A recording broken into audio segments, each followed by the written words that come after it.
अध्याय 56 अनुवाद। चोर वेई शाओ थोड़ा कांप उठा।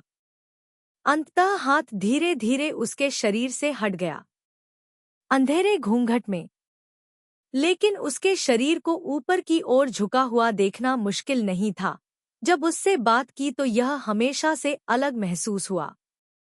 क्या आपकी तबीयत ठीक नहीं है? वेई शाओ ने पूछा। पास नहीं है? क्या तुम अभी भी मुझसे नाराज हो? एक क्षण बाद उसने फिर पूछा। क्या? मैंने तो बस इतना ही कहा था कि मेरा मासिक धर्म अभी आया है, इसलिए मैं अपने पति की देखभाल नहीं कर सकती। क्यू ने बहुत शांत स्वर में उत्तर दिया। वेई शाओ ने एक पल के लिए अपना मुंह खोला और फिर बंद कर लिया। कमरा शांत हो गया, लेकिन किसी कारणवश वह सो नहीं सका, ठीक वैसे ही जैसे पिछली रातें जब वह फार्म डुओंग गया था। यह कहना होगा कि इस समय उनका मूड बहुत खराब था। उन्हें लगा कि फार्म डुओंग में ही रहना बेहतर है, वापस नहीं आना चाहिए, बस आंखें मूंद लेनी चाहिए। वह यह भी जानता था कि उस रात वह उससे बहुत नाराज होगी, इसलिए जब भी वह उसके साथ अंतरंग होना चाहता, वह मना कर देती। हालांकि उस समय उसके शब्द बहुत ही शिष्ट थे, फिर भी इनकार तो इनकार ही था, यह वह महसूस कर सकता था। उसके लिए उसके प्रति उसके रवैये को स्वीकार करना कठिन था, लेकिन फिर उसे समझ में नहीं आया कि क्या करे। इसलिए अगले ही दिन, जब वह अभी भी सो रही थी, वह जल्दी उठकर चला गया। दफ्तर में सब काम निपटाने के बाद जब घर जाने का समय आया तो वह थोड़ा हिचकिचाया और अंततः कुछ और दिनों के लिए फार्म डुओंग के घर जाने का निर्णय लिया। शादी से पहले की तरह ही वह अक्सर इधर उधर दौड़ता रहता था और उसकी दादी पहले से ही उससे अच्छी तरह परिचित थी, इसलिए वह 3 दिन के लिए भाग गया। ये 3 दिन बहुत धीरे धीरे बीते हैं। अंततः यह खत्म हो गया। उसे लगा कि चाहे वह कितनी भी क्रोधित हो, अंततः वह थोड़ा शांत हो जाएगी। सबसे महत्वपूर्ण बात यह है कि वह वास्तव में उससे यह बात नहीं कहना चाहता था, क्योंकि वह खुद पर नियंत्रण नहीं रख पा रहा था, इसलिए वह उससे नाराज हो गया। लेकिन वह उसका पति है। ऐसी स्थिति का सामना करते हुए एक पति के रूप में वह अपनी पत्नी के प्रति उस सीमा तक सहनशील हो सकता है जितना शायद बहुत कम लोग हो सकते हैं। इसलिए आज वह वापस आ गया। उसे संदेह था कि वह अब भी पहले जैसी ही है। ध्यानपूर्वक उसकी सेवा करते हुए उसे कोई कमी नजर नहीं आई, लेकिन जैसे ही वह दरवाजे से अंदर आया, उसे उसके प्रति उसकी ठंडी अभिव्यक्ति का एहसास हो गया। खासकर तब जब उसने यह बात क्यूत से उसके सामने कही। वेई शाओ अभी इतने बूढ़े नहीं हुए हैं, यह पहली बार है जब किसी ने उनसे ऐसा कहा है। वेई शाओ बिल्कुल भी संतुष्ट नहीं था और साथ ही वह बहुत उलझन में था, लेकिन थोड़ी देर तक इसके बारे में सोचने के बाद उसने सोचा कि शायद ऐसा इसलिए था क्योंकि वह उस दिन उसके साथ बहुत कठोर था। वह सिर्फ एक महिला थी, वह अब उसके साथ परेशान नहीं था। लेकिन क्यू अभी भी आभारी महसूस नहीं करता है? उसने कुछ ऐसा छुआ जिसे मैंने उसे छूने नहीं दिया। जब मुझे पता चला तो मैंने उसे सिर्फ कुछ बार दोषी ठहराया। 3 दिन हो गए और आज वह घर आया और उसे नाराज होकर दूसरी बार उससे पूछने की पहल करनी पड़ी। वेई शाओ बिस्तर पर लेट गया, उसकी हताशा बढ़ती ही जा रही थी। आखिरकार वह इसे और सहन नहीं कर सका।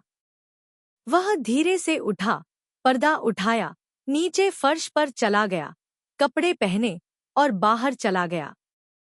उसे कुछ ताज़ी हवा के लिए बाहर जाने की जरूरत थी। यदि वह इस तरह करवटें नहीं बदलता तो उसके तकिए के पास बैठा व्यक्ति सो जाता और उसका दम घुट जाता। सिर्फ 3 दिन पहले बॉक्स के मामले की वजह से नाम क्वान और नू क्वान अभी भी साथ नहीं मिल सके। जुआन नुओंग को भी चिंता हुई। अगली सुबह क्वान हो बाहर चला गया, 3 दिनों के बाद और आज रात वह अपने कमरे में लौट आया। अप्रत्याशित रूप से जब नाम क्वान आया तो नु क्वान को युवा मास्टर के मामले के बारे में पता चला और ऐसा लगा कि उसने कुछ वाक्यों के लिए जमकर बहस की। जुआन नुओंग के दिल में वह और भी अधिक अनिश्चित थी। यह न जानते हुए कि आज रात वे दोनों कैसे बातचीत करेंगे, वह भी ठीक से सो नहीं सकी। करवटें बदलती रही, फिर उठी और हाथ धोने के लिए बाहर चली गई। जब वह वापस लौटी तो उसने बगीचे में एक छाया को इधर उधर घूमते देखा। पहले तो वह चौंक गई। जब उसने फिर से देखा तो उसे एहसास हुआ कि यह नाम क्वान की पीठ थी। उसका दिल जोर से धड़क रहा था। उसे डर था कि नु क्वान फिर से उससे बहस करेगा। इसीलिए नाम क्वान आधी रात को कमरे से बाहर चला गया। ऐसा सोचते हुए जुआन नुओंग जल्दी से गया और मार्क्विस पुकारा। वेई शाओ अपने हाथों को पीठ के पीछे बांधे हुए था और ध्यान भटकाते हुए आकाश में चमकते आधे चांद को देख रहा था। जब उसने अपना सिर घुमाया तो उसने देखा कि वह जुआन नुओंग था। जुआन नुओंग ने अपनी चिंता दबाते हुए धीरे से पूछा, इतनी देर हो गई है, नाम क्वान आराम करने के लिए अपने कमरे में वापस क्यों नहीं गया? वेई शाओ ने गुस्से से नाक भौं सिकोड़ी और उदासीनता से कहा, कमरे में बहुत गर्मी है, इसलिए मैं कुछ ताज़ी हवा लेने के लिए बाहर चला गया। जुआन नुओंग ने देखा कि वह दुखी था और बेहतर जानता था, इसलिए उसने और सवाल पूछने की हिम्मत नहीं की। उसने सम्मानपूर्वक उसके सामने सिर झुकाया और जाने वाली थी। कुछ कदम चलने के बाद ही पीछे से वेई शाओ की आवाज गूंजी, मुझे आपसे कुछ पूछना है। जुआन नुओंग तुरंत रुका और पीछे मुड़ा। सिपाही कुछ कदम आगे बढ़ा और बिना कुछ कहे एक क्षण के लिए रुक गया। यदि तुम्हें कुछ पूछना है तो पूछो। मैं कुछ भी छिपाने की हिम्मत नहीं कर सकता, जुआन नुओंग ने कहा। वेई शाओ ने सिर हिलाया और फिर कहा, क्या आज उसकी तबीयत ठीक नहीं है? मैंने अभी उससे पूछा था, लेकिन उसने मुझे बताने से इनकार कर दिया। जुआन नुओंग का दिल अभी भी हवा में लटका हुआ था, लेकिन जब उसने जून हो को ऐसा सवाल पूछते सुना तो उसका दिल धरती पर लौट आया और उसने जल्दी से जवाब दिया, आज नु क्वान का मासिक धर्म आ गया है, इसलिए उसका शरीर सहज नहीं है। अगर जून हो के साथ कुछ भी गलत है तो मैं सम्मानपूर्वक जून हो से उसे माफ करने के लिए कहती हूँ। वेई शाओ चुप रहा। जुआन नुओंग ने देखा कि वह नाराज नहीं लग रहा था। उसने सोचा कि चूंकि उसने पहले ही अपना मुंह खोल दिया है, इसलिए उसे कुछ और शब्द कहने का अवसर लेना चाहिए। इसलिए उसने एक कदम आगे बढ़ाया और धीमी आवाज में कहा, मार्क्विस, एक बात है जो तुम अभी तक नहीं जानते। मेरी लेडी का शरीर स्वाभाविक रूप से कमजोर है। जब से वह डोंगजुन में थी, हर बार जब उसका मासिक धर्म आता था तो उसे असहनीय पेट दर्द होता था। पेट को पकड़ना और दर्द में तड़पना एक आम बात थी। अब आधे साल से ज्यादा समय से वह बहुत बेहतर है। बस इतना है कि हर बार जब उसका मासिक धर्म आता है तो उसकी पीठ के निचले हिस्से में अभी भी दर्द होता है। उसे ठीक होने के लिए बस बिस्तर पर लेटने और आराम करने की जरूरत है। आज लेडी ने युवा मालिक के मामले के बारे में सुना, इसलिए वह खुद वहां चली गई। जब वह वापस लौटी तो नौकरानी ने देखा कि वह बहुत थकी हुई थी। जब वह आराम करने वाली थी तो दूसरी तरफ की मैडम ने उसे बुलाया। लेडी ने सुना कि मैडम झो दर्द में थी, इसलिए उसने अशिष्टता करने की हिम्मत नहीं की और जल्दी से वहां चली गई। जुआन नियांग ने बीच में ही बात रोक दी। यह देखकर वेई शाओ ने थोड़ा भौहें सिकोड़ी, तुमने और कुछ क्यों नहीं कहा? जुआन नुओंग ने एक पल के लिए उसकी ओर देखा और धीमी आवाज में कहा, उसके बाद मैं और कुछ नहीं कह सका। वेई शाओ ने नाक सिकोड़ी, बोलो। चुन नियांग हकलाते हुए बोला, मैंने नूजून को मैडम के घर तक चलने में मदद की। रास्ते में नूजून ने मेरा हाथ पकड़ रखा था। जब वह मैडम के सामने से गुजरी तो मैडम नूजून को नापसंद करती दिखी। उसे खड़े होने से पहले बहुत देर तक घुटनों के बल पर बैठाए रखा। मैंने देखा कि नूजून को खड़े होने में मुश्किल हो रही थी। मैं उसकी मदद करना चाहता था, लेकिन डर था कि इससे नूजून को परेशानी होगी, इसलिए मेरी हिम्मत नहीं हुई। फिर जब मैं वहां से चला गया तो मैंने नूजून को उसके कमरे तक वापस पहुंचाया। उसे इतना थका हुआ देखकर मुझे बहुत बुरा लगा, इसलिए मैंने उसे जल्दी आराम करने की सलाह दी। लेकिन उस समय नानजून अभी तक वापस नहीं आई थी। नूजून ने पहले आराम करने से इनकार कर दिया, बस खुद को वहीं बैठने और नानजून का इंतजार करने के लिए मजबूर किया। चुननियांग ने बोलना समाप्त नहीं किया था जब उसके सामने की आकृति चमक उठी।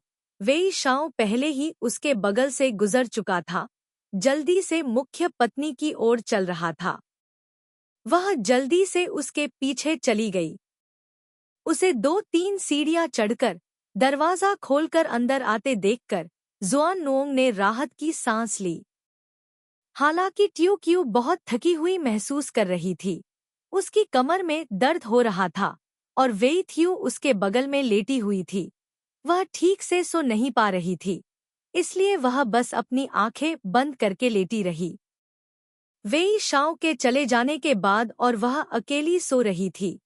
जियाओ कियाओ ने धीरे धीरे अपनी सांसों को नियंत्रित किया और उसकी तंद्रा वापस आ गई।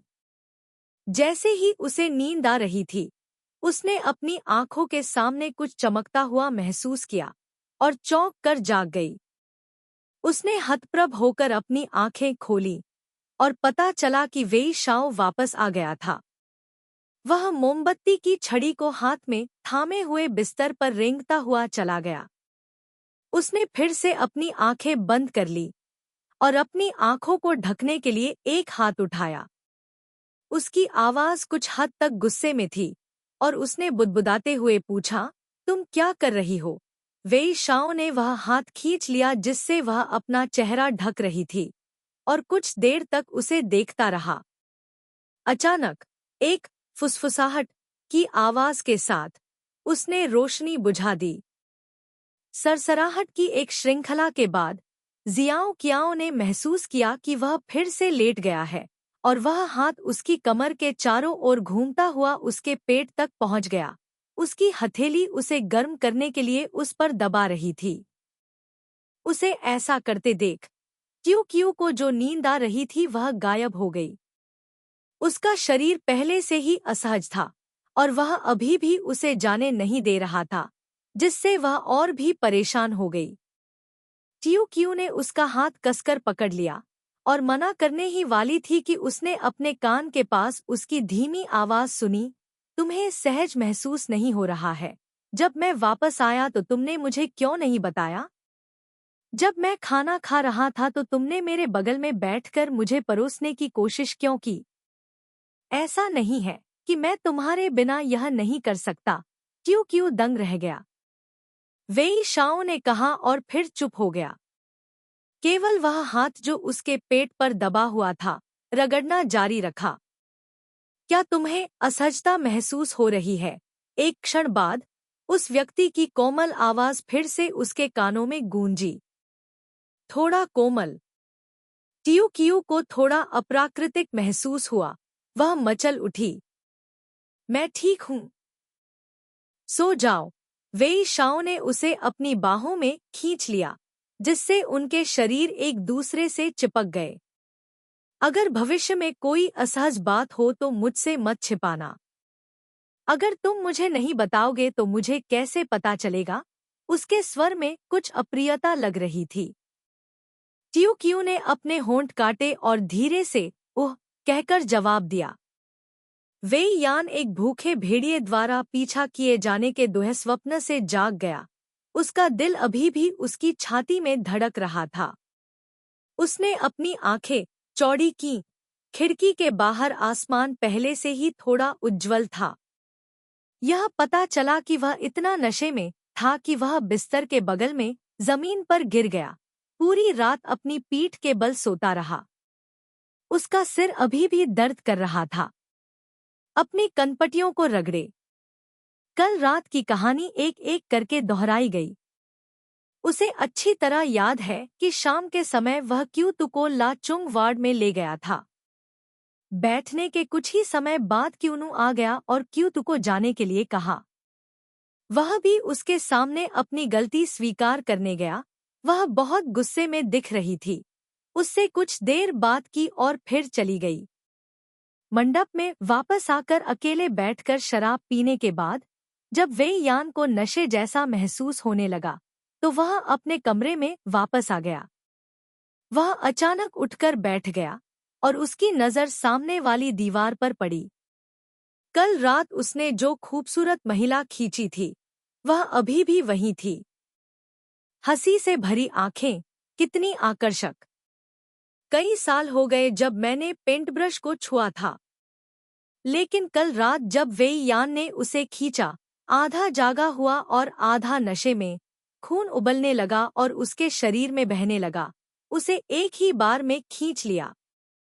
सब कुछ याद करने के बाद उसकी रक्तवर्ण आंखें उस महिला को घूर रही थी जिसका चेहरा चमक रहा था और उसकी स्कर्ट का किनारा दीवार पर फड़फड़ा रहा था।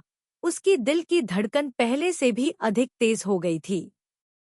उसे स्पष्ट रूप से याद आया कि कल रात उसने किसी को भी कमरे में न आने देने के निर्देश दिए थे, लेकिन फिर भी वह उस तस्वीर को दीवार पर नहीं छोड़ सकता था। अपने ही छोटे भाई की पत्नी के प्रति जानवर जैसा निंदनीय कार्य करना अगर लोगों ने देख लिया। वेई यान को लगा जैसे उसे सुई चुभो दी गई हो। ठंडा पसीना अचानक बह निकला। उसका दिल ऐसा लगा जैसे उसके गले से बाहर उड़ने वाला था। वह जमीन से कूद गया, अपनी तलवार खींची, फिर तेजी से दीवार के सामने रुक गया। तलवार को खुरचने के लिए ऊपर उठाया। तलवार की नोक वही महिला पर रुक गई और हिल नहीं सकी। वह वास्तव में उसके चेहरे पर इस तरह से तेज तलवार की नोक से वार नहीं करना चाहता था।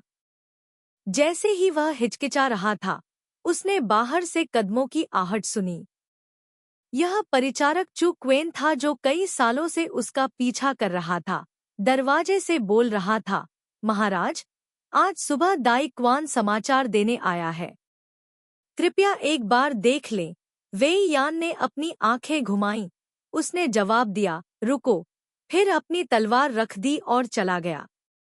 उसने कई अलमारियां हटा दी जो मूल रूप से पश्चिमी दीवार के सहारे टिकी हुई थी, और उन्हें तब तक एक के ऊपर एक करके रखा जब तक कि वे दीवार पर मौजूद सुंदरता को ढक न दें। काम खत्म करने के बाद उसने चारों ओर देखा, कुछ भी असामान्य नहीं देखा और फिर दरवाजा खोल दिया। कमांडर, खबर आ गई है। चू क्वेन ने एक पत्र प्रस्तुत किया। इस साल वह लगभग 40 साल का हो गया था। शुरू में एक गंभीर और सावधान व्यक्ति था। वेई यान को बड़ा होते हुए देख रहा था, इसलिए वेई यान भी उस पर बहुत भरोसा करता था। वेई यान को पत्र मिला। ट्यू क्यू काफी देर तक सोती रही। जब वह जागी तो अगले दिन सुबह हो चुकी थी। वेई शाओ भी पहले बिस्तर से नहीं उठे। वे दोनों अभी भी उसी मुद्रा में थे जैसे पिछली रात थे। उसने उसे उसी तरह गले लगाया। वह उसकी छाती से चिपक गई। ऐसा लग रहा था जैसे उन्होंने एक ही समय पर अपनी आंखें खोली हों। चूंकि वह अभी अभी हिली थी, इसलिए वह भी जाग गया। जब उनकी नजरें मिली तो दोनों थोड़े शर्मिंदा दिखे। ट्यू क्यू ने अपनी आंखें नीची कर ली और उसकी छाती से दूर चली गई। वेई शाओ जल्दी से खांसने लगा, बिस्तर से कूदकर बाथरूम में चला गया। ट्यू क्यू ने दूसरे व्यक्ति के नीचे तंबू पर भी नजर डाली। बेशक उसने ऐसा नाटक किया जैसे उसने कुछ नहीं देखा। फिर वे दोनों खड़े हो गए। जब तैयार हो जाएं, तो मैडम टू का अभिवादन करने के लिए उत्तरी कमरे में जाएं। वेई शाओ लंबा था और उसके पैर लंबे थे और वह चलते समय बड़े कदम उठाने का आदी था। इससे पहले जब भी ज्यो क्याओ उसके साथ जाती थी तो वह हमेशा काफी दूरी से पीछे रह जाती थी।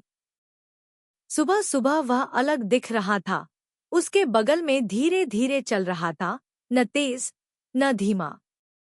आखिरकार जब वे दोनों एक ही समय पर मैडम तू के कमरे में दाखिल हुए तो अप्रत्याशित रूप से वेई नगीम भी वहां था। वह मैडम तू के बगल में घुटनों के बल बैठा था और उसके साथ नाश्ता कर रहा था। वेई शाओ और शियाओ कियाओ को एक साथ देखकर मैडम तू भी बहुत खुश हुई। उसने उन दोनों को साथ बैठकर खाना खाने के लिए बुलाया। अभी जब वे बाहर निकले तो देर से उठने के कारण उन दोनों ने अभी तक नाश्ता नहीं किया था। अब जब वह यहाँ आ गया है तो वेई शाओ निश्चित रूप से अपनी दादी के साथ विनम्र नहीं रहेगा। वह चला गया और वेई ढीम के सामने वाली सीट पर बैठ गया।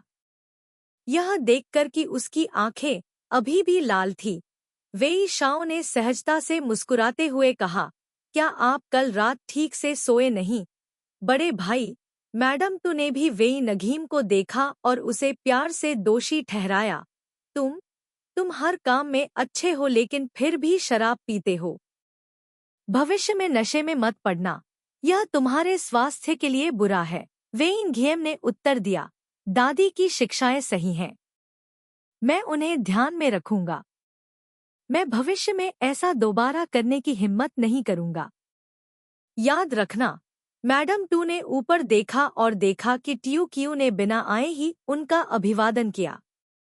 उसने उसे अपने सामने बैठने का इशारा किया, किसी को और कटोरे और चॉपस्टिक रखने का आदेश दिया और मुस्कुराते हुए कहा, मेरे यहाँ नियमों की कोई जरूरत नहीं है, हम सब एक परिवार हैं। टियो कियू के पास मैडम तू को धन्यवाद देने के अलावा कोई विकल्प नहीं था। अपनी स्कर्ट को बिस्तर पर उठाने के बाद वह भी घुटनों के बल बैठ गई। दाई और वेई नगीम है। कल रात वेई यान अपने छोटे भाई को लाचुंग वार्ड में ले गया।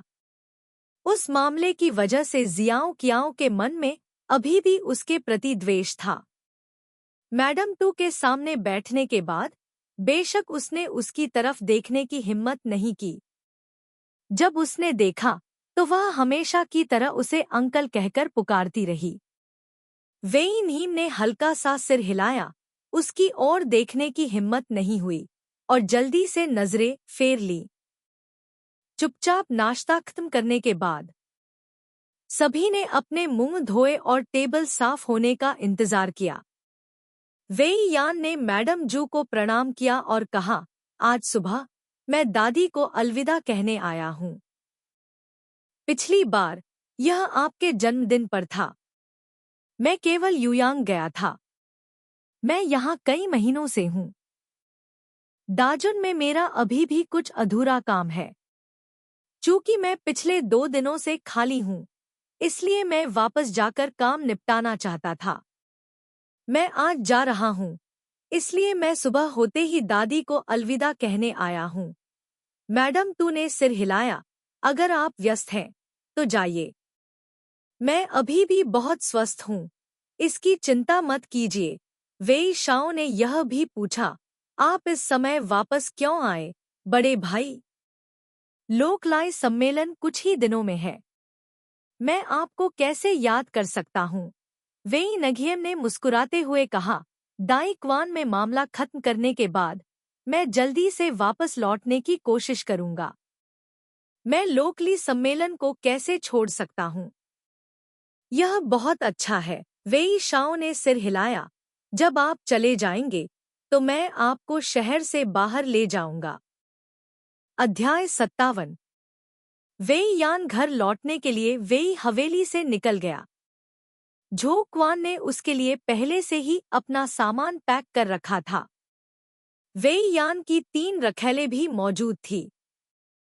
पहले जब भी वह बाहर जाता था तो कभी अकेला निकल जाता था, कभी अपने साथ कोई लड़की चुन लेता था। आज सुबह यह जानते हुए कि उसे जाना है, उन तीनों ने तैयार होने पर ध्यान केंद्रित किया, इस उम्मीद में कि वे उसके साथ जा सकें। कुछ देर बाद पदचाप सुनाई दी। 3 जोड़ी आंखें एक साथ उस ओर देखने लगी। पता चला कि यह वेई यान नहीं, बल्कि झो क्वान था। उसके हाथ में एक बड़ा बक्सा था। तीनों लोगों के सामने खड़े होकर उसने कहा, स्वामी ने कहा है कि अब तुम्हें उनकी सेवा करने की जरूरत नहीं है। यह एक सुनहरा बक्सा है। तुम तीनों इसे आपस में बांट सकते हो। आज हम विदा होते हैं। झो क्वान ने बक्सा जमीन पर रखा और उसका ढक्कन खोला। अंदर सोना भरा हुआ था, चमक रहा था और चमक रहा था। अचानक निकाले जाने की खबर सुनकर पहले तो तीनों लोग डर गए, एक दूसरे को देखने लगे। प्रतिक्रिया व्यक्त करने के बाद वे जल्दी से घुटनों के बल बैठ गए और विनती करने लगे। नवनियुक्त उपपत्नीचू ने मन ही मन रोते हुए कहा, मुझे नहीं पता कि मैंने क्या गलत किया। तुमने मेरे साथ ऐसा क्रूर व्यवहार क्यों किया? चू क्वेन ने अपना सिर हिलाया और जवाब दिया, चूंकि तुमने ऐसा कहा है। तुम लड़कियों ने कुछ भी गलत नहीं किया है, बस तुम नहीं चाहती कि हम अब तुम्हारी सेवा करें। सोना ले लो और चले जाओ। चू को और एक अन्य राजकुमारी को, दोनों एक ही संप्रदाय से थी, एक गायन और नृत्य में अच्छी थी। वेई नगीम उनसे प्रसन्न थे, इसलिए वह उन्हें यहाँ ले आए। जब से उन्होंने उसकी सेवा शुरू की थी, उन्हें पता था कि उसका व्यक्तित्व बहुत उदास था। वह सौम्य या शांत किस्म का व्यक्ति नहीं था।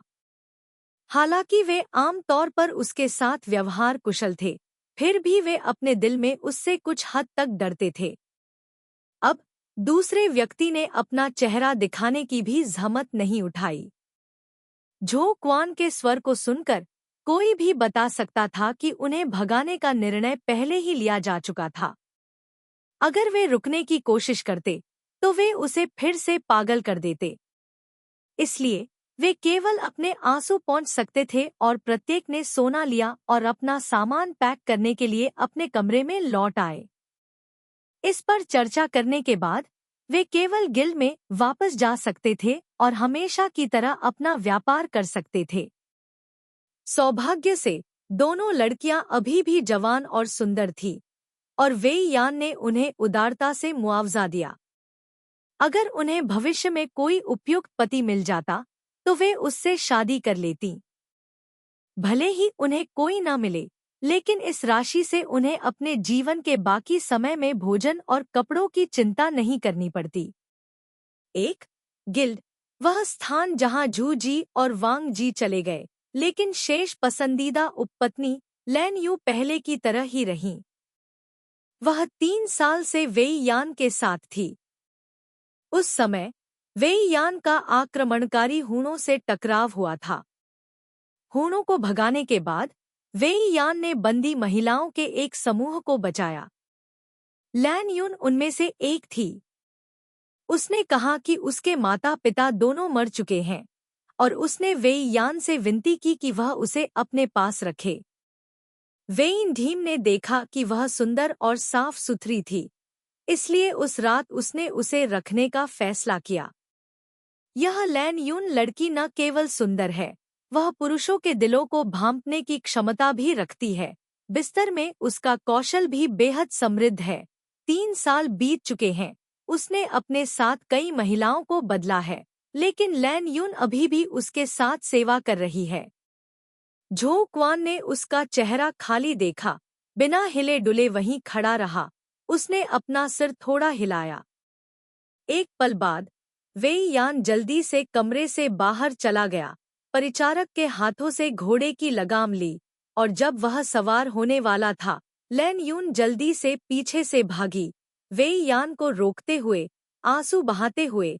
मैं 3 साल से तुम्हारे साथ हूँ, मुझे नहीं लगता कि मैं आलसी हूँ। तुम अचानक इतने बदल क्यों गए? बिना ध्यान दिए मुझे पीछे छोड़ दिया। वेई यान ने झो क्वान को देखा।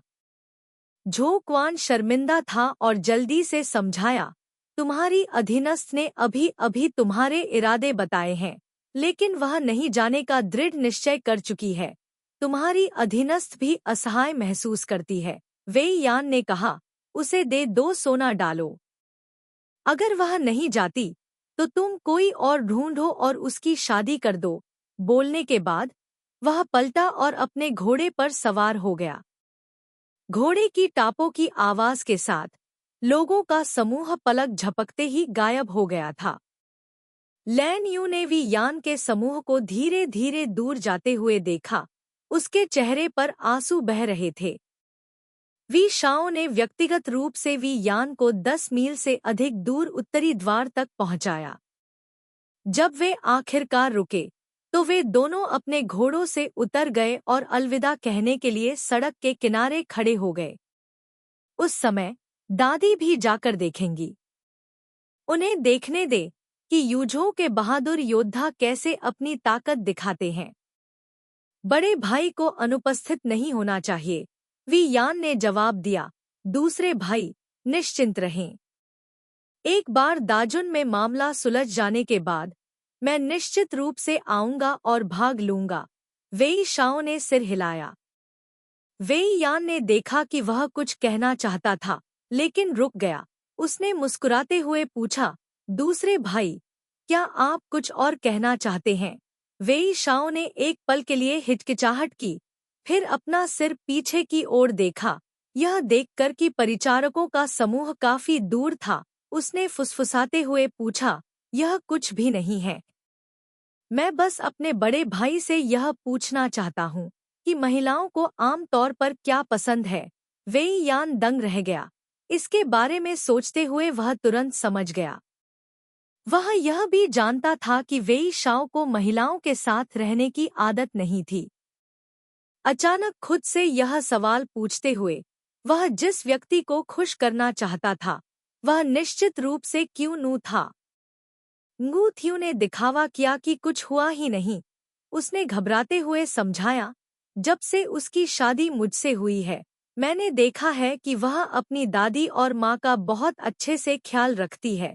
एक कहावत है कि देना और लेना एक दूसरे को खुश करता है, इसलिए मैं उसे कुछ चीजें देना चाहता था।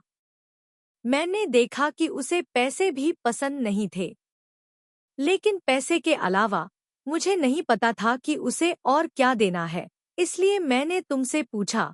वेई यान ने अपने दिल में उमड़ती लहरों को दबा लिया, खुद को उलझन में महसूस कर रहा था। उसने एक पल के लिए सोचा और फिर कहा, छोटी बहन कोमल दिखती है, शायद उसका स्वभाव भी कोमल और दयालु है। क्यों न दूसरा भाई उसे एक छोटा जानवर दे, इससे वह खुश हो सकती है। वेई शाओ को ऐसा लग रहा था कि अभी अभी उसे ज्ञान मिला है। वह लगातार धन्यवाद कह रहा था। वेई यान मुस्कुराया। जाने से पहले दोनों ने एक बार फिर अलविदा कहा। वेई शाओ ने वेई यान के घुड़सवारों और घोड़ों को धीरे धीरे उत्तर की ओर जाते देखा और उसने भी अपने घोड़े को वापस शहर की ओर मोड़ लिया। जब से क्यूतू को टियो क्यू ने मौके पर पकड़ लिया था, तब से पिछले कुछ दिनों से वह पूरे मन से प्रशिक्षण मैदान में प्रशिक्षण ले रहा था। कुछ दिनों के बाद एक दिन शाम के समय क्यूतू उत्साहित होकर तियू क्यू के आंगन में गया।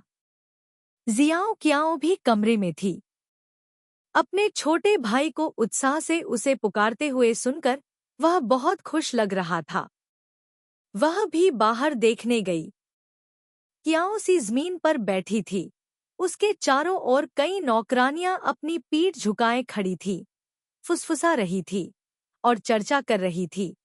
ऐसा लग रहा था जैसे वे कुछ देख रही हों। फिर ज्यो क्याओ उसके पास आया। बड़ी बहन, इसे देखो।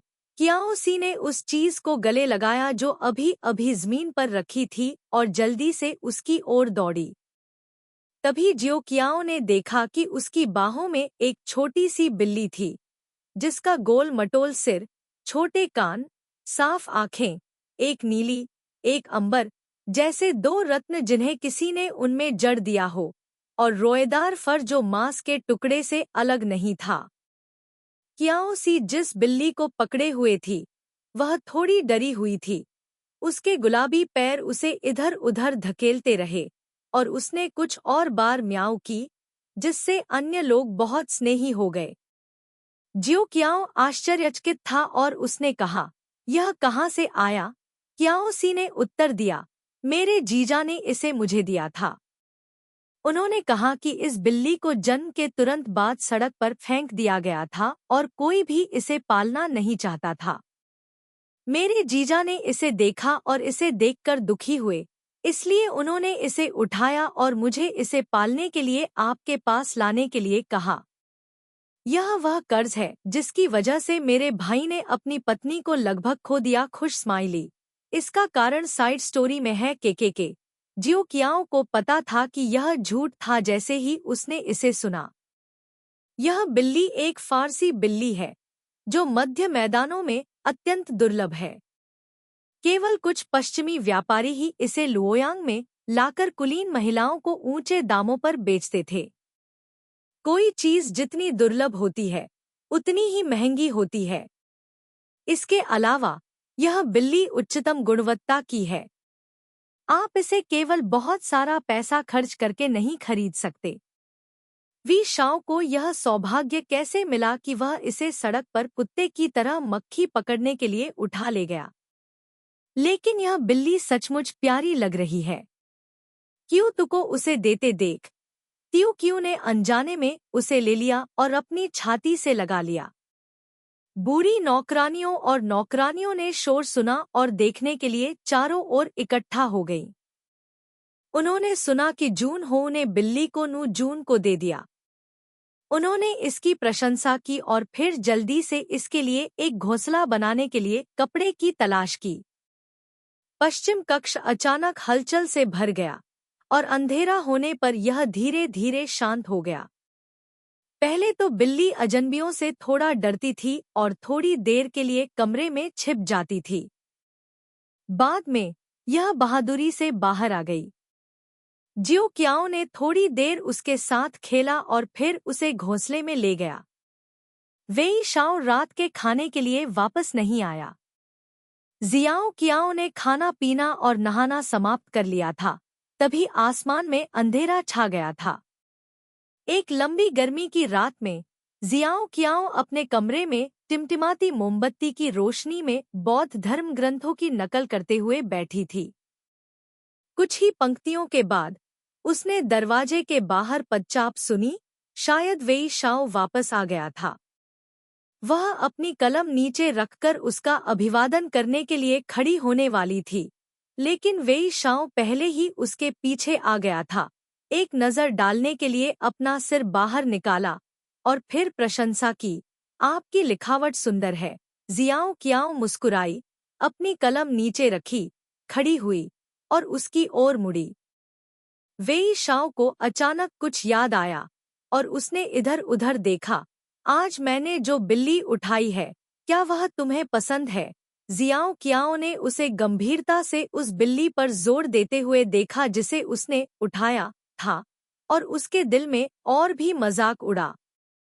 वह अभी भी बाहर से शांत होने का दिखावा कर रही थी, केवल एक नरम ओह ध्वनि निकाल रही थी। वेई शाओ ने कहा कि वह छोटी बिल्ली से मिलने जाना चाहता था। इसके बाद टियो क्यू उसे बाहरी कमरे में बने अस्थायी बिल्ली के घोंसले के पास ले गया। बिल्ली का बच्चा घोंसले के अंदर दुबककर गहरी नींद में सो गया। वेई शाओ ने अंदर घुसते ही छींक दी। जब वह बिल्ली के घोंसले के सामने पहुंचा, तो उसने थोड़ी देर तक उसे देखा, फिर अपना हाथ बढ़ाने की कोशिश की, बिल्ली की पीठ को छुआ और सिर हिलाया, टिप्पणी करते हुए, यह अच्छा है कि आपको यह पसंद है। जब मैं घर पर नहीं होता, तो आप इसके साथ खेल सकते हैं। इससे पहले कि वह बात पूरी कर पाता, वी शाओ ने फिर से छींक दी। इस बार जियो कियाओ को भी एहसास हुआ कि वी शाओ को शायद एलर्जी हो गई है, लेकिन ऐसा लग रहा था कि वह अभी भी मासूमियत से अनजान था। लगातार 2 बार अपनी नाक झपकाने के बाद भी वह थोड़ा संदिग्ध था, अपनी नाक रगड़ रहा था। टियो क्यू ने जल्दी से कहा, मुझे पता है। इसे मत छुओ। जल्दी करो और जाओ। ngू थियू को उसने धक्का देकर बाहर निकाल दिया। जियाओ कियाओ ने बूढ़ी नौकरानियों को कमरे में बुलाया ताकि वे नहाते समय उसकी सेवा करें। कुछ देर सोचने के बाद उसके पास बिल्ली के घोंसले को पहले जुआन नुओं के कमरे में ले जाने के अलावा कोई विकल्प नहीं था। जब वह कमरे में लौटी तो उसने अचानक बाथरूम से वी शाओ की आवाज सुनी, जो उसे जोर से बुला रही थी। ऐसा लग रहा था जैसे कुछ बड़ा हुआ हो। जियाओ कियाओ चौंक गई और जल्दी से पर्दा उठाया। क्या हुआ पति? वी शाओ ने कहा। मुझे खुजली हो रही है। जियाओ कियाओ दंग रह गई और देखने के लिए अंदर चली गई। उसकी बाहों और कंधों पर छोटे छोटे धब्बे दिखाई दिए जो सुई चुभने जैसे लग रहे थे। वेई शाओ शिकायत करता रहा कि बहुत खुजली हो रही है। जियाओ कियाओ ने उसे तुरंत रोका और कहा कि वह बाहर जाए और पहले अपने कपड़े पहने। उसने जुआन नुओंग से मरहम की एक बोतल लाने को कहा और फिर कमरे में वापस आकर उसे पीठ के बल लेटने को कहा। वेई शाओ ने भी कर्तव्यनिष्ठा से उसका अनुसरण किया। उसे मरहम लगाते देख जियो कियाओ मरहम लगाते हुए उसके बगल में बैठ गया और कहा, तुम्हारा और बिल्ली का मेल नहीं है। तुम उसे घर में नहीं रख सकते। तुमने बिल्ली कहाँ से खरीदी? अगर तुम उसे खरीद सकते हो तो कल वापस ले आओ। वेई शाओ ने अपना सिर हिलाया और दृढ़ता से कहा, जब तक तुम्हें यह पसंद है तब तक यह ठीक है। इससे कोई फर्क नहीं पड़ता कि मैं खुजली से मर भी जाऊं। जियाओ कियाओ ने अपने दिल में उसे घूरते हुए धीरे से कहा, मैं इतनी शक्तिशाली नहीं हूँ। सिर्फ इसलिए कि मैं एक बिल्ली पालना चाहती हूँ। मैंने जून हो को एक दिन भी चैन से नहीं रहने दिया। जियाओ कियाओ अपनी बात पूरी कर पाती इससे पहले ही उसका हाथ वेई शाओ ने खींच लिया। उसका पूरा शरीर उसकी छाती पर गिर गया। वेई शाओ ने उसे गले लगाया, उसे पलटा और तकिए पर लिटा दिया। वह नीचे झुका और उसके कान में सांस लेते हुए फुसफुसाया, क्या आज रात ठीक है? कई रातें हो गई हैं जब से मैंने तुम्हें छुआ है। जियाओ कियाओ उस इरादे को कैसे नहीं समझ सकती थी। दरअसल उसके दिल में अभी भी कुछ शंकाएं थी, लेकिन अब वह नहीं कह सकती थी। इसके अलावा आज यह पहले से ही साफ था, भले ही उसने मना कर दिया हो, वी शाओ उसका अनुसरण नहीं करेगा। उसकी मध्यमा उंगली पर अभी भी कुछ मरहम था। जियो कियाओ ने इसे अपने चेहरे पर पोंछा और धीरे से सूंघा। मार्क्विस, क्या तुम्हें अब खुजली महसूस नहीं होती? उसकी उंगली उसके गाल पर छू गई। वी शाओ का दिल अचानक से धड़क उठा। उसे परवाह नहीं थी कि उसकी उंगली पर अभी भी एक औषधीय गंध थी। उसे काटने के लिए अपना मुंह खोला, उसकी उंगली चाटी और फिर जवाब में गुनगुनाया, यह बहुत खुजली कर रही है, इसे मेरे लिए रगड़ो, फिर मुझे बेहतर महसूस होगा। इस पूरी रात जियो कियाओ को वी शाओ द्वारा बहुत लंबे समय तक आगे पीछे घसीटा गया। उसकी कमर को ऐसा लगा जैसे वह टूटने वाली थी।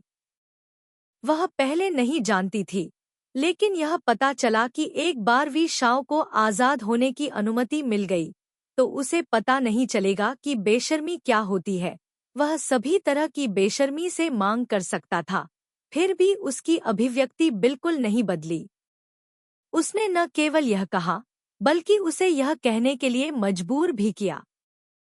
पिछली बार वह उसके साथ तब तक उलझी रही जब तक वह कराहने और रोने लगी, लेकिन उसने उसे जाने देने से बिल्कुल इनकार कर दिया। उसके उत्साहित भाव को देखते हुए उसने उससे एक ऐसा सवाल भी पूछा जो इससे ज्यादा बेवकूफाना नहीं हो सकता था, क्या तुम्हें मेरा ऐसा करना पसंद है? टीओ क्यू उसे बिल्कुल भी जवाब नहीं देना चाहती थी। उसके पास अब बोलने की भी ताकत नहीं थी। कितना अच्छा होता अगर वह उसके मुंह में गोंद डाल पाती, लेकिन उसके पास ऐसा करने की ताकत नहीं थी। अगर वह उसकी बात नहीं सुनती तो शायद उसे सुबह तक सहना पड़ता। जैसे टीओ क्यू फूट फूट कर रोने लगी। जैसे क्या? जैसे पति मेरे साथ ऐसा व्यवहार करता है, क्या तुम मुझे अगली बार फिर से छूने दोगी? हाँ, यदि नहीं तो हमें क्या करना चाहिए? मुझे नहीं पता, तुम्हें मेरी बात सुननी होगी। मैं उसका पति हूँ। हाँ, जियाओ कियाओ ने सिसकते हुए कहा।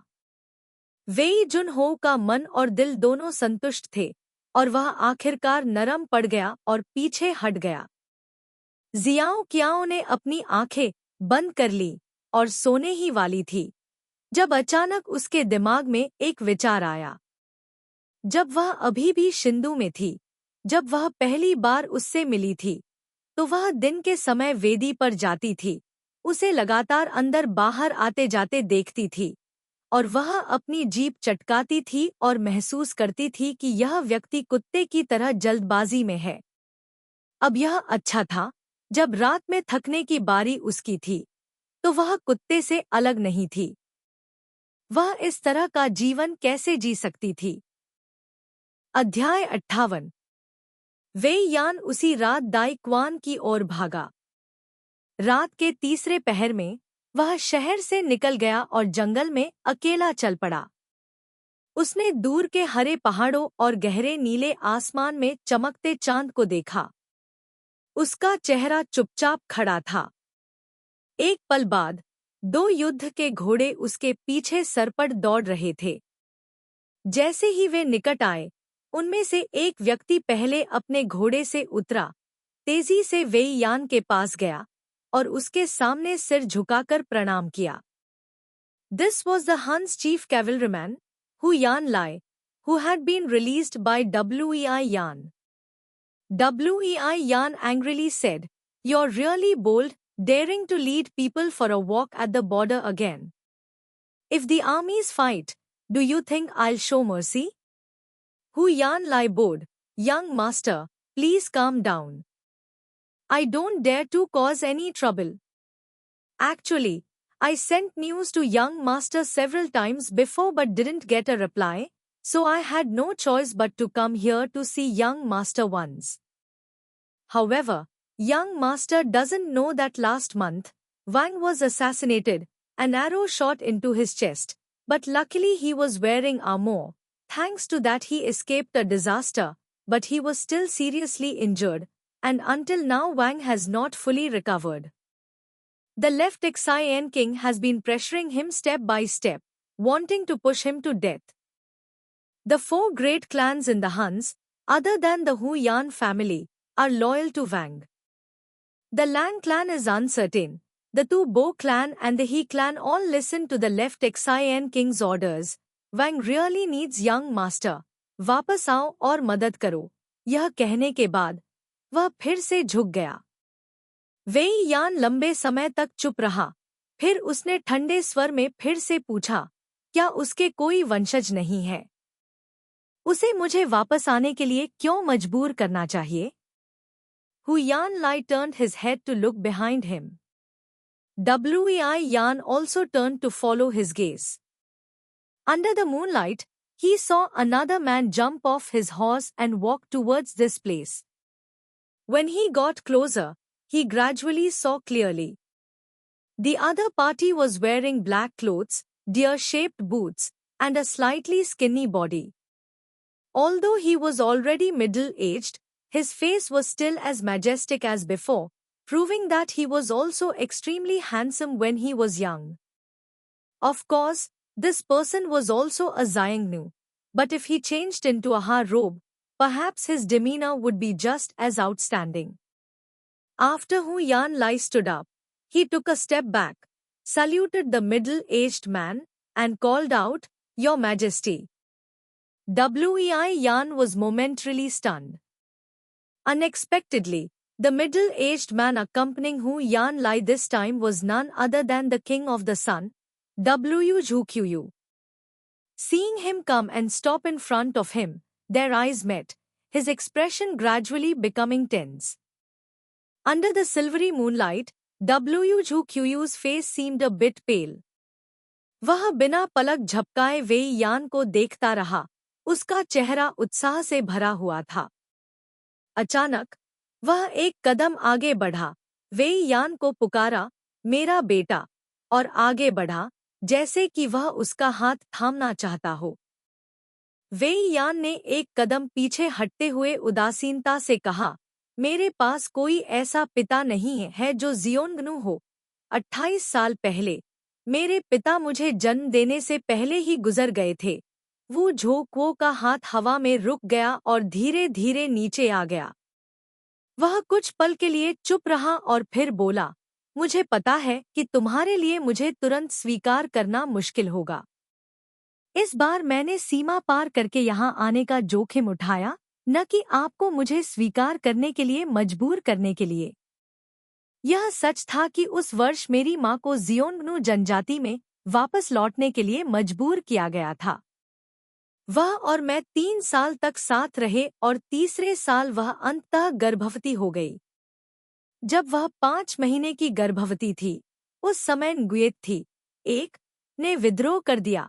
मैं उसे शांत करने के लिए वहां गया। मैं उसे केवल डोंग वोंग दीन में रहने दे सकता था। लौटने के 4 महीने बाद मुझे पता चला कि वेई जिंग ने पूर्वी शाही दरबार पर हमला कर दिया था और उसे वापस ले गया था। मैंने उसे वापस लाने की 2 बार कोशिश की, लेकिन वेई जिंग ने बार बार मुझे रोका।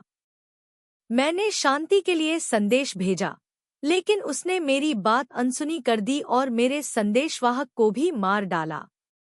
उस समय मैंने अनुमान लगाया कि वह जन्म देने वाली थी, इसलिए मैं केवल उसके जन्म देने का इंतजार कर सकती थी, फिर उसे और बच्चे को घर ले जाने का मौका ढूंढ सकती थी। अप्रत्याशित रूप से मुझे बाद में खबर मिली कि उसका जन्म मुश्किल था और वह मर गई। एक यूशी पश्चिमी क्षेत्रों में एक देश का नाम हान राजवंश वू झो को एक पल के लिए रुक गई। उसकी आंखों में आंसू चमक रहे थे। जब मैं उससे मिली तो वह केवल 18 साल की थी। आपकी माँ इतनी सुंदर है कि जब मैंने पहली बार उन्हें देखा तो मैं प्रभावित हो गया। वह मेरी पहली पत्नी है। उनके निधन के 5 वर्ष बाद मेरे पिता की इच्छा के अनुसार मैंने होदियन परिवार की एक महिला से विवाह किया और 2 और बेटों को जन्म दिया। हो सकता है कि आप मुझसे नफरत करते हों, लेकिन मुझे यकीन है कि आपकी माँ के मन में भी आपके लिए भावनाएं हैं। अन्यथा वेई जिंग द्वारा पकड़े जाने के बाद उसे बच्चे को जन्म देने की आवश्यकता नहीं पड़ती, लेकिन उसने तुम्हें जन्म लेने दिया और तुम्हारे कारण अपनी जान गंवा दी। 28 साल बीत गए, एक पल भी मैं तुम्हें नहीं भूला हूँ। बच्चे को बहुत जल्दी घर ले जाना चाहता हूँ, लेकिन हान और जियोनगानु विरोध में थे और मुझे दूसरों द्वारा रोका जा रहा था, इच्छाशक्ति के साथ, लेकिन ताकत नहीं। अब जैसे जैसे मैं बड़ा होता जा रहा हूँ, मैं तुम्हारे लौटने का और भी ज्यादा इंतजार कर रहा हूँ। मेरा दाहिना हाथ बनने के अलावा मैं यह भी उम्मीद करता हूँ कि जिस महिला से मैं प्यार करता हूँ उसका बेटा भी वापस आ जाए। मेरे बेटे, जिस वर्ष तुम्हारी माँ गर्भवती थी, मैंने तुम्हारे लिए एक नाम चुना था। मेरा नाम होडू कौन है, अर्थ आकाश में उड़ता हुआ बाज। मैं हान नहीं हूँ, तुम्हारे पिता मैं हूँ। तुम भी हमारे हुन आकाश में उड़ते हुए एक बाज हो। जैसे ही वो झोंकुओं ने बोलना समाप्त किया, उसकी अभिव्यक्ति और भी भावुक हो गई। अचानक वह कुछ दुखी दिखने लगा। उसने अपनी छाती के एक तरफ दबाने के लिए हाथ बढ़ाया, हिंसक रूप से खांसने लगा। उसके मुंह के कोने से अभी भी खून बह रहा था। उसके बगल में खड़े हुए यान ली जल्दी से उसका समर्थन करने के लिए आए। वे यान की ओर मुड़े और कहा, युवा मास्टर। राजा अभी भी घायल था और किसी से मिलने के लिए सीमा पार करने का जोखिम उठा रहा था। क्या युवा मास्टर का दिल इतना कठोर है? वे यान अकड़ गया। उसका पूरा शरीर पत्थर में बदल गया लग रहा था। उसने वो झोंकुओं को घूर कर देखा, फिर अचानक पलट गया और अपने घोड़े पर सवार होकर जल्दी में निकल गया। चांदनी के नीचे उसका आंकड़ा एक काले बिंदु में बदल गया और दृष्टि से गायब हो गया। वो झोंकुओं की खांसी धीरे धीरे बंद हो गई और उसने अपने मुंह के कोने से खून पोंछने के लिए एक रूमाल लिया।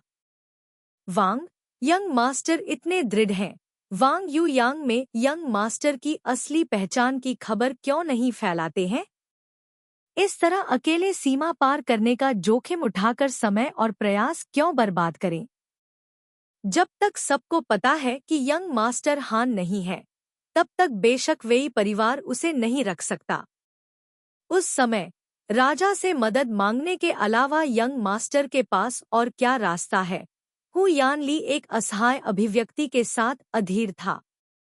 वू झोंकू ने वेई यान की दिशा में देखा, अपना सिर हिलाते हुए, मुझे मेरा बेटा चाहिए, मेरा दुश्मन नहीं। हु यानली चुप था। वो झोंकू एक पल के लिए स्तब्ध रह गया, फिर अचानक पूछा, 3 साल पहले लैन परिवार की बेटी को मेरे बेटे की सेवा के लिए भेजा गया था, क्या अब कोई खबर है? हर साल इस समय के आसपास, जब तक कोई युद्ध नहीं होता है, तब तक लूली ग्रैंड मीटिंग यू यांग सिटी के बाहर लूली ग्रैंड हॉल में समय पर आयोजित की जाएगी। यह सिर्फ एक लड़ाई के कारण नहीं है जो आपको प्रसिद्ध करेगी और फिर आप बादलों में कदम रखने की हिम्मत करते हैं। एली की पिछले साल इस दिन वेई शाओ की सेना ने जी झो में एक लड़ाई की थी।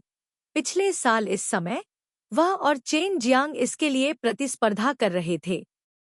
कोर्स वह बाहर नहीं निकलेगा, इसलिए वह अपने सभी प्रयासों को पूरी सेना लूली ग्रैंड मीटिंग के लिए मनोरंजन कार्यक्रम में डालता है। आज से युयांग, फान्यांग, झुओजुन, गाओयांग और शिंडू के सैन्य शिविरों से चुने गए बहादुर योद्धा एक के बाद एक यहां आए। सड़कों पर चहल पहल बढ़ती गई। शहर के लोग सभी बातें कर रहे थे। सम्मेलन कुछ ही दिनों में यहां होने वाला था। वे बेहद उत्साहित थे।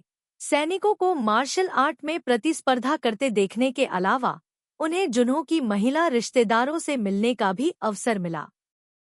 हर बार जब कोई सम्मेलन होता तो मैडम जू निश्चित रूप से खुद आती थीं।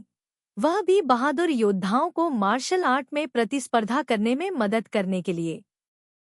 इस साल जिन्होंने अपनी पत्नी से शादी की थी, पूरा युयांग शहर जानता था कि महिला सम्राट एक परी की तरह सुंदर थी।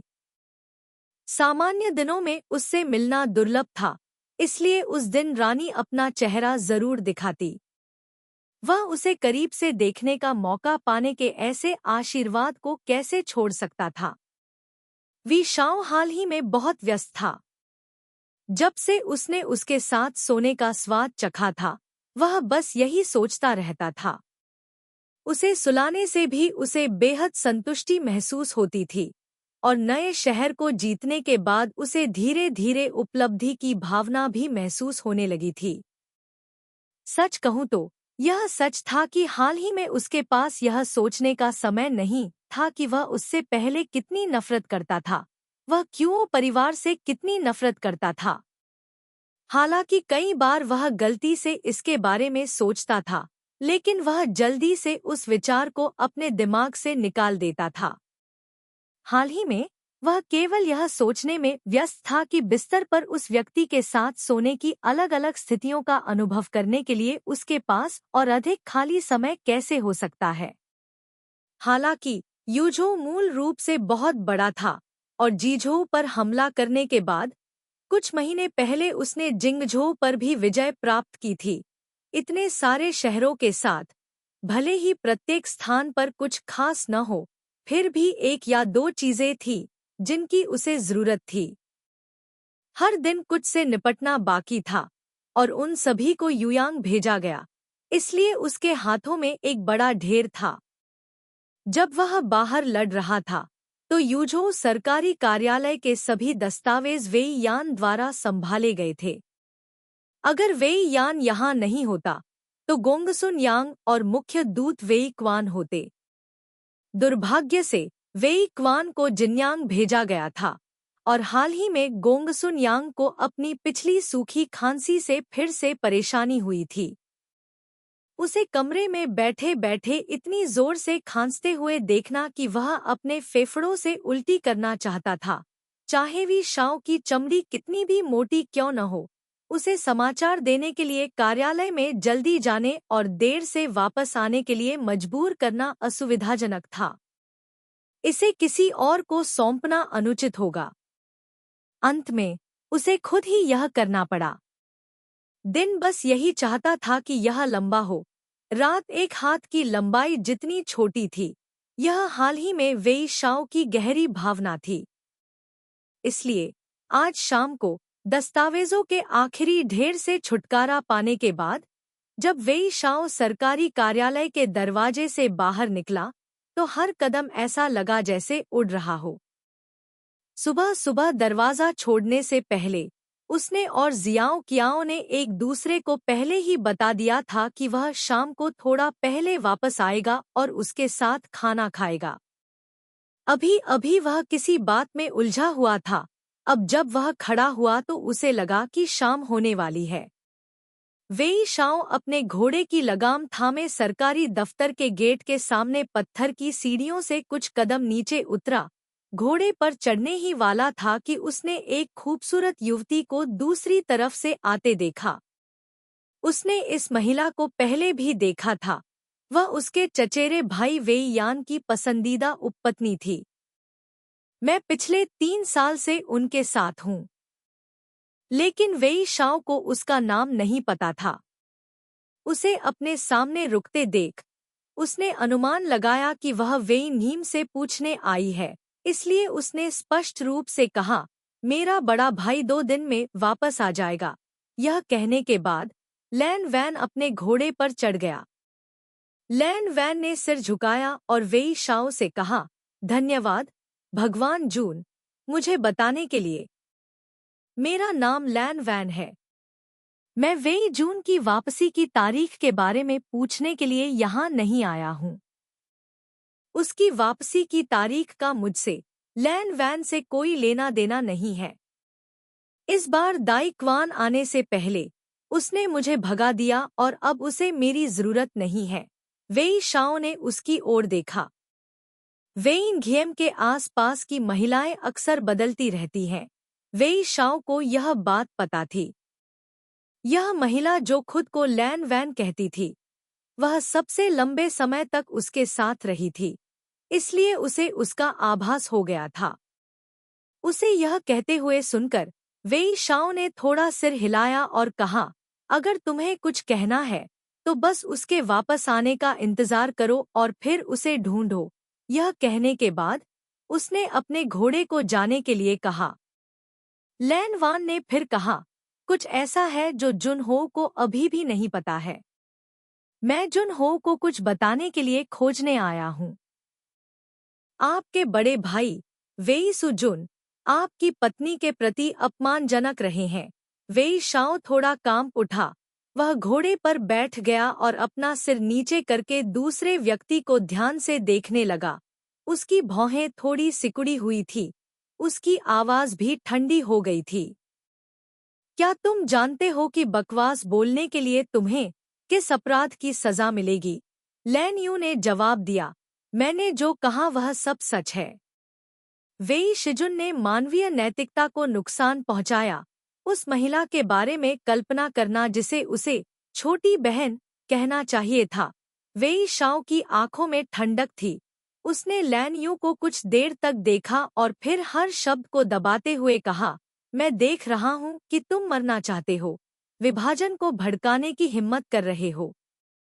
लैन यू अचानक घुटनों के बल बैठ गया। अगर जून हो को मुझ पर विश्वास नहीं है तो बस मेरे पीछे आओ। एक सैनिक कुछ देखकर तुरंत जान सकता है कि मैं जो कह रहा हूँ वह सच है या झूठ। वेई शाओ की अभिव्यक्ति उदास थी। उसने लैन यू को अनदेखा किया। उसके चारों ओर घूमकर चला गया। कुछ मीटर दूर अपने घोड़े पर सवार होने के बाद वेई शाओ अचानक रुक गया और धीरे धीरे मुड़ गया। लैन यू जल्दी से जमीन से उठी और उसका पीछा किया। अगर कुछ भी सच नहीं है तो मैं इसे ऐसा बना दूंगी कि तुम न तो जी पाओगी और न ही मर पाओगी। वेई शाओ की बर्फीली आवाज उसके कानों में गूंज उठी। वेई यान दाई क्वान के पास गया और उसने पहले ही घर की सभी रखैलों को भगा दिया था। अब सिर्फ चू क्वेन और कुछ नौकर पहरा देने के लिए बचे थे। घर में कोई महिला मालकिन नहीं थी और नौकर पिछले कुछ दिनों से चुपके से बाहर निकल रहे थे। सिर्फ चू क्वेन ही रह गई थी। अभी किसी ने चू क्वेन को बाहर पानी पीने के लिए बुलाया। चू क्वेन ने मना नहीं किया और दरवाजा बंद करके चला गया। आसमान में अंधेरा छाने लगा था। लैन वान ने दरवाजा खोलने के लिए चाबी निकाली। वेई शाओ ने बिना कुछ बोले सीधे वेई नघियम के कमरे के दरवाजे की तरफ बढ़ा। वेई नघियम के बाहर जाने से पहले उसने दरवाजा बंद कर दिया। दरवाजे पर भी ताला लगा हुआ था। उसने ठंडे मन से लैन यू को एक और चाबी निकालते हुए, सफलतापूर्वक दरवाजा खोलते हुए और धीरे से दरवाजा खोलते हुए देखा। वेई शाओ जल्दी से अंदर चला गया। आखिरकार सामने की दीवार पर रुक गया। दीवार पर पहाड़ों और नदियों की एक लंबी पेंटिंग 2 टंगी हुई थी। ब्रश स्ट्रोक शिष्ट हैं, विचार अद्भुत हैं। 2 स्कूल। लंबा पर्दा। लैन यू ने एक मोमबत्ती जलाई, उसे अपने हाथ में पकड़कर उसे रोशन करने के लिए उसकी ओर बढ़ा। वेई शाओ ने कुछ देर तक लैंडस्केप पेंटिंग को देखा और फिर धीरे से हाथ बढ़ाकर पेंटिंग को छुआ। उसका चेहरा असामान्य रूप से शांत था।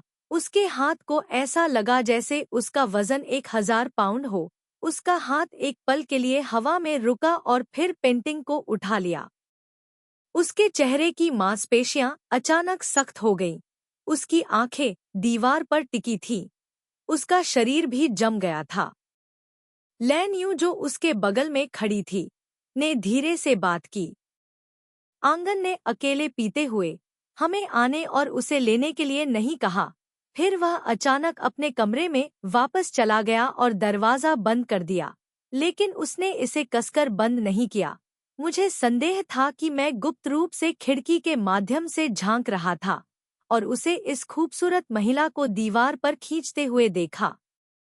मुझे पहले सड़क पर नू जून को देखने का मौका था। इतना डर गया कि मुझे नहीं पता था कि क्या कहना है। मुझे यह भी डर था कि वह मुझे खोज लेगा। जब मैं छोड़ने वाला था, मैंने अचानक वी जून को देखा। जून। लैन यू ने रुककर कहा। मैंने देखा कि वेई जून ने अपनी कमीज उठाई, दीवार की ओर मुड़ा और खुद ही उसे संभाल लिया। उस समय वह ऐसा लग रहा था जैसे वह अचंभित था। अचानक वेई शाओ ने पलटकर अपना हाथ उठाया और लैन यू के हाथ में पकड़े हुए मोमबत्ती होल्डर को घुमाया। मोमबत्ती होल्डर जमीन पर गिर गया। हल्की सी आवाज हुई और दीवार के कोने पर लुढ़क गया। खिड़की के बाहर सूर्यास्त घना था, लेकिन फिर भी कोई व्यक्ति के चेहरे को पहचान सकता था। लैन यू ने वेई शाओ की ठंडी आंखों को देखा, जिसमें अभी भी गुस्से की झलक दिख रही थी। उसका चेहरा भयंकर था, उसका हाव भाव भयानक था। हालांकि यह बिल्कुल वैसा ही था जैसा उसने चाहा था। लेकिन मौजूदा स्थिति का सामना करते हुए लैन यू अभी भी अपनी बुद्धि से डरी हुई थी। उसके पैर कमजोर हो गए थे।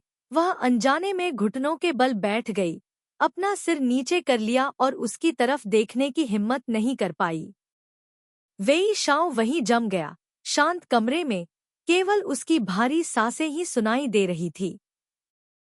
अध्याय 59। झो क्वान मूल रूप से वेई परिवार का नौकर था। उन्होंने वेई नघेम का तब से अनुसरण करना शुरू कर दिया था जब वे अभी भी एक बच्चे थे और अकेले ही वेई नघेम के दैनिक जीवन की देखभाल करते थे। जब वेई यान 17 वर्ष का हुआ तो अपनी पत्नी से विवाह करने के बाद वह वेई परिवार से बाहर जाने लगा और उस समय उसके पिता भी वेई यान के पीछे चले गए। 1 साल बाद वेई यान की पत्नी का निधन हो गया और तब से उसने फिर कभी शादी नहीं की। सैन्य मामलों के संदर्भ में वेई यान एक बहुत ही सक्षम व्यक्ति था और अपने काम के प्रति गंभीर था, जिसमें आलोचना के लिए लगभग कोई जगह नहीं थी। लेकिन अपनी पत्नी के गुजर जाने के बाद वेई नघेम पहले से ज्यादा अव्यवस्थित जीवन जीने लगा। वह महिलाओं के साथ अपने संबंधों को लेकर काफी सहज था और उसके आस-पास की महिलाएं लगातार बदलती रहती थी। लगभग 1 वर्ष तक नगुडोंग में उनका रहना ज्यादा नहीं था।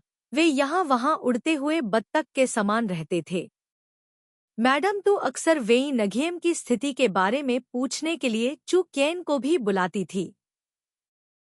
हर बार जब चू क्वायन मैडम तू के घर से लौटता तो वह कभी-कभी वेई यान को दोबारा शादी करने की सलाह के कुछ शब्द कहता, जिससे चीजें बहुत शांतिपूर्ण हो जातीं।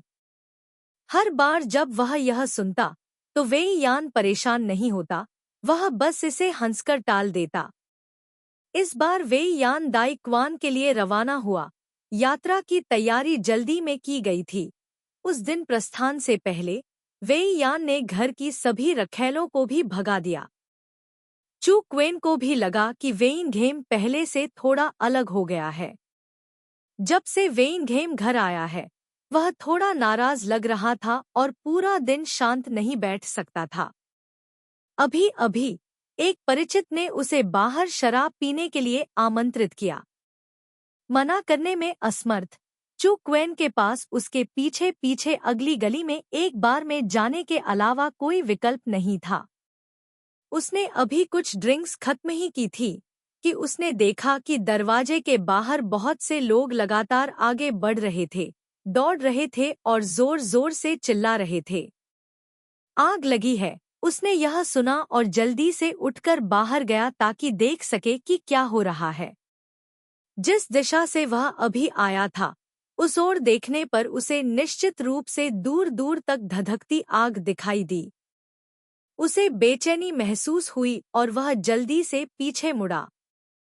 बस गली के अंत तक भागा, वहां से देखा और यकीनन उसके घर में आग लग गई थी। आग भयंकर रूप से भड़क रही थी, आसमान तक जल रही थी। चू क्वेन इतना घबरा गया कि उसने जल्दी से किसी को आग बुझाने के लिए बुलाया। हालांकि उत्तर में गर्मियों में आग की तरह गर्मी होती है।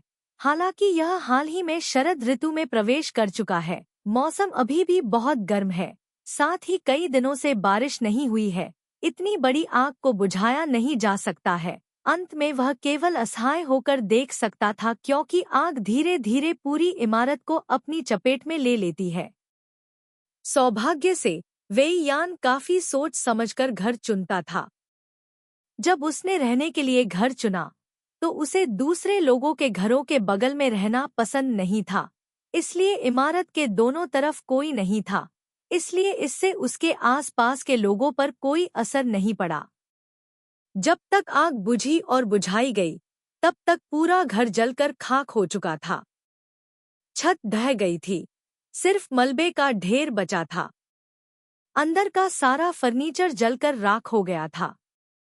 चू क्वेन को अच्छी तरह याद था कि उसके बाहर जाने से पहले घर में आग नहीं लगी थी। यह समझ में नहीं आ रहा है कि आग क्यों लगी। इसका एकमात्र कारण केवल यह हो सकता है कि यह रसोई से फैला था। शायद खाना बनाते समय आग पूरी तरह से बुझी नहीं थी, इसलिए यह बाहर फैल गई, जिससे इतनी बड़ी आग लग गई। झो क्वान को बेहद पछतावा हुआ। उसने खुद को शराब पीने और चीजों को बर्बाद करने के लिए बाहर नहीं जाने के लिए दोषी ठहराया। आग बुझाने के बाद उसने अकेले ही पूरी आग को साफ कर दिया और फिर किसी को मैडम जू को रिपोर्ट करने के लिए भेजा। सुबह सुबह जब वेई शाओ बाहर गया तो वह जियो कियाओ को छोड़ने के लिए अनिच्छुक था, एक के बाद एक वाक्य कह रहा था और शाम को रात के खाने के लिए घर आने का भी वादा किया। जैसे ही शाम ढली, जियो कियाओ पहले ही नहा चुकी थी। उसने हल्के प्रिमरोज की खुशबू से सुगंधित नए कपड़े पहने थे, आईने में देखा और मेकअप लगाना शुरू कर दिया। आईने में देखते हुए उसने साफ सुथरी भौहों वाली एक महिला को देखा, एक क्षैतिज शरद ऋतु जल, एक रंग हिबिस्कस, 2 जैसा चेहरा, वानहा, 3 जितनी सुंदर। उसे खुद भी इसे देखना अच्छा लगता था। तैयारी पूरी करने के बाद क्यू वेई थियो के लौटने का इंतजार करने लगी। लेकिन जब शाम हो गई, रात के खाने के लिए नियत समय से काफी पहले, उसने अभी भी वेई शाओ को कहीं नहीं देखा। 1. शरद ऋतु का पानी एक खूबसूरत लड़की की चमकती आंखों को संदर्भित करता है। 2. हिबिस्कस कमल के फूल को संदर्भित करता है। 3. बादल 5 रंगों वाले बादलों को संदर्भित करते हैं। जियो कियाओ को अचानक बेचैनी महसूस हुई। कार्यालय वेई निवास से बहुत दूर नहीं था। वह खुद वहां जाकर देखने की योजना बना रही थी कि स्थिति कैसी है। तभी वेई शाओ का एक सैनिक संदेश देने के लिए दौड़ा। उसने कहा कि जून हो अभी भी व्यस्त है, अस्थायी रूप से रात के खाने के लिए घर लौटने में असमर्थ है। उसने मैडम से कहा कि उसका इंतजार किए बिना पहले खा लें। वेई शाओ भी आमतौर पर इधर उधर जाने में व्यस्त रहती थी। अक्सर उसे जरूरी काम निपटाने होते थे, इसलिए जियाओ कियाओ को कुछ भी संदेह नहीं हुआ। उसने पहले खुद ही खाना खा लिया। क्योंकि वेई शाओ बिल्लियों के प्रति बहुत संवेदनशील थी। भले ही वह बिल्ली को कहीं और ले गई थी, लेकिन जियो कियाओ पहले ही नहा चुकी थी। इसलिए उसने रात में किसी को उसे खेलने के लिए लाने के लिए कहने की हिम्मत नहीं की, क्योंकि उसे डर था कि कहीं गलती से उसका फर या लार उस पर न लग जाए, जिससे वेई शाओ और भी असहज हो जाए। अपने कमरे में वापस आने के बाद जियाओ कियाओ का कुछ और करने का मन नहीं था। शांत होने के बाद वह बैठ गई और शास्त्रों की नकल करना जारी रखा। शांत कमरे में छोटी सी मेज पर रखा हुआ दीपक कभी कभी धीरे से टिमटिमाता था। जियाओ कियाओ ने ध्यान से अपने दाहिने हाथ में कलम पकड़ी। कलम की नोक ने प्रत्येक स्ट्रोक को खींचा और शुद्ध सफेद रेशम की सतह पर सुरुचिपूर्ण और नाजुक शब्दों की रेखाएं दिखाई देने लगी। जब वह उस हिस्से पर पहुंची जहां उसने लिखा था, अगर कोई व्यक्ति बाल्टी से सागर को माप सकता है, तो अनगिनत जन्मों के अनुभव गिने जा सकते हैं। अगर किसी व्यक्ति के पास मार्ग की तलाश करने का दिल है और वह प्रगति करने में मेहनती है, तो वह निश्चित रूप से परिणाम प्राप्त करेगा। उन्हें पाने की इच्छा क्यों नहीं है? 4. वह उपरोक्त शब्दों को देखकर दंग रह गई और धीरे धीरे लिखना बंद कर दिया। अंत में उसने कलम को वापस शेल्फ पर रख दिया, अपनी ठोड़ी को दोनों हाथों से सहारा दिया और मेज पर रोशनी को देखा, बस ऐसे ही, बिना सोचे समझे। 4. अगर कोई व्यक्ति बाल्टी से सागर को माप सकता है, तो उसने जो अनुभव किया है वह स्पष्ट होगा। जिस व्यक्ति का हृदय मार्ग की खोज में लगा रहता है, वह हमेशा कारण और प्रभाव के अनुसार निरंतर संचय करता रहेगा, जो इच्छा पूरी नहीं होगी। ऐसा लगता है कि वेई शाओ उसे थोड़ा पसंद करता है। हाल ही में वह उससे और अधिक जुड़ता जा रहा है। जहां तक इस बात का सवाल है कि क्या वह सचमुच उसे पसंद करता था या केवल उसके चेहरे और शरीर में ही उसकी रुचि थी, स्पष्ट रूप से कहें तो टियो कियू को नहीं पता था कि वह क्या सोच रहा था। क्योंकि जब वे दोनों एक साथ होते थे, भले ही वह दिन के समय हो, वी शाओ अभी भी उससे चिपक जाता था और ऐसा करता था। वह उसे चिढ़ाता था और छोटी छोटी हरकतें करता था जो जोड़े अक्सर करते थे। उन समयों के अलावा जियो कियाओ उन दोनों के बीच बात करने के लिए किसी भी सामान्य विषय के बारे में नहीं सोच सकता था। भावुक क्षण थे। वह पूछने में झिझकती थी, लेकिन फिर थोड़ा चिंतित महसूस करती थी। उसके पास उससे पूछताछ करने की हिम्मत नहीं थी। वह सोच रही थी कि क्या कभी ऐसा दिन आएगा जब वह उसके क्यू परिवार को माफ कर देगा। टियो क्यू भी समझ गई कि यह विचार कितना भोला और हास्यास्पद था। वह कैसे उम्मीद कर सकती थी कि एक आदमी अपने दिल की सारी नफरत को सिर्फ एक ऐसी औरत के लिए एक तरफ रख सकता है। अगर ऐसा है, तो शायद वह औरत बहुत महान होगी। तभी वह इतने लंबे समय से उसके दिल में मौजूद गहरी नफरत को दूर कर सकती थी। उसने सोचा कि सिर्फ बुद्ध ही ऐसा कर सकते हैं, क्योंकि सिर्फ उनमें ही सभी जीवों को इस तरह से बचाने की क्षमता थी। शाश्वत मन दुनिया को बचाने का मार्ग है। सभी चीजों में यह इच्छाशक्ति पर निर्भर है और स्वतंत्र है। 5.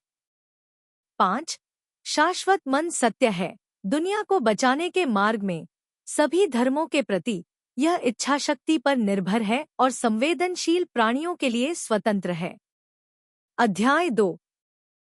पिछले कुछ दिनों में उसे याद आया कि शास्त्रों में ऐसा ही एक वाक्य था। वह तो बस एक नश्वर थी, वह जीवन बचाने का तरीका कैसे समझ सकती थी? हालांकि वह हमेशा खुद को याद दिलाती थी कि उसका दिल सच्चा है। जीवन बचाने के तरीके में खुद को बचा पाना ही काफी था। यदि संभव हो तो वह अभी भी अपने बाकी जीवन के लिए इस आदमी के साथ रहने की उम्मीद करती है। शायद तब तक बहुत देर नहीं हो जाएगी। वेई शाओ अभी भी वापस नहीं आया था। रात गहराती जा रही थी। जियो क्याओ ने कमरे में रोशनी चालू रखी और वह पहले अकेले बिस्तर पर चढ़ गई। अपने दिल में वह वेई शाओ की वापसी का भी इंतजार कर रही थी, इसलिए वह आधी जाग रही थी और आधी सो रही थी। रात चुपचाप बीत गई, आसमान धीरे धीरे उज्ज्वल हो गया। शायद यह पहले से ही चूहे का घंटा बीत चुका था। इस समय उसने दा कियाओ और बीजे का सपना देखा। सपने में छोटे बल्कि असंबद्ध टुकड़े थे। जब वह जागी और उसने अपनी आंखें खोली तो उसने अचानक वी शाओ की गहरी आंखें देखीं। उसे नहीं पता था कि वी शाओ कब अपने कमरे में वापस आया, लेकिन उसने उसे नहीं सुना। वह बिस्तर पर नहीं गया, बल्कि वहीं खड़ा रहा। ऐसा लग रहा था जैसे वी शाओ उसे बहुत देर से देख रहा था। जियाओ कियाओ चौंक गई। उसने अपनी छाती थपथपाई और एक सांस छोड़ी। वह बिस्तर से उठकर बैठी और पूछने से पहले उसे देखा। उसकी आवाज में कुछ नाराजगी थी। क्या तुम मुझे मौत से डराने की कोशिश कर रहे हो? तुम कब वापस आए? मैंने तुम्हें नहीं सुना। वी शाओ ने उससे दूर देखा, पलटा, अपने कपड़े उतारे और उसे जवाब दिया, मैंने देखा कि तुम सो रही थी, इसलिए मैं तुम्हें जगाना नहीं चाहता था। तुम बस सोते रहो। उसने अपने कपड़े उतारे और बाथरूम में चला गया। एक पल बाद उसने नहाकर बाहर आया। जियाओ कियाओ ने उससे पूछा कि क्या उसे भूख लगी है। वी शाओ ने कहा कि उसे भूख नहीं लगी है। फिर वह गया और दिया बुझा दिया, बिस्तर पर चढ़ गया और लेट गया। अभी अभी जब वह पलटा तो जियाओ कियाओ को लगा कि उसका हाव भाव थोड़ा अजीब लग रहा था। आज सुबह जब वह बाहर गया था, उसकी तुलना में यह दो अलग अलग लोगों की तरह था। अब उसकी शक्ल देखकर जियाओ कियाओ को अजीब लगा। वे दोनों बिस्तर पर एक दूसरे के बगल में लेट गए। वी शाओ ने हमेशा की तरह उसे गले नहीं लगाया, वह बस अपना चेहरा आसमान की ओर करके लेटा रहा जैसे कि वह सो गया हो। जियाओ कियाओ ने अनुमान लगाया कि कुछ हुआ होगा। थोड़ी देर बाद वह खुद को रोक नहीं पाई और पूछ बैठी, क्या आज सरकारी कार्यालय में कुछ हुआ था? वह तो रात के खाने के लिए भी घर नहीं आया। यह तो बस एक छोटी सी बात है। यह थोड़ा जटिल है, इसलिए यह काफी परेशानी भरा है, वेई शाओ ने जवाब दिया। जियाओ कियाओ ने उसकी आवाज में थकान सुनी। ऐसा लगा जैसे उसके दिमाग में कुछ चल रहा था। एक पल के लिए झिझकते हुए वह एक तरफ मुड़ी और धीरे से पूछा, तुम्हें क्या हुआ है? मैं देख रहा हूं कि आप दुखी हैं। जब तुम आज सुबह बाहर गए थे तो तुम ऐसे नहीं थे। कोई बात नहीं, वेई शाओ ने जवाब दिया। आज मेरे पास बहुत काम है, इसलिए मैं थोड़ा थका हुआ हूँ। It's getting late. You should go to sleep.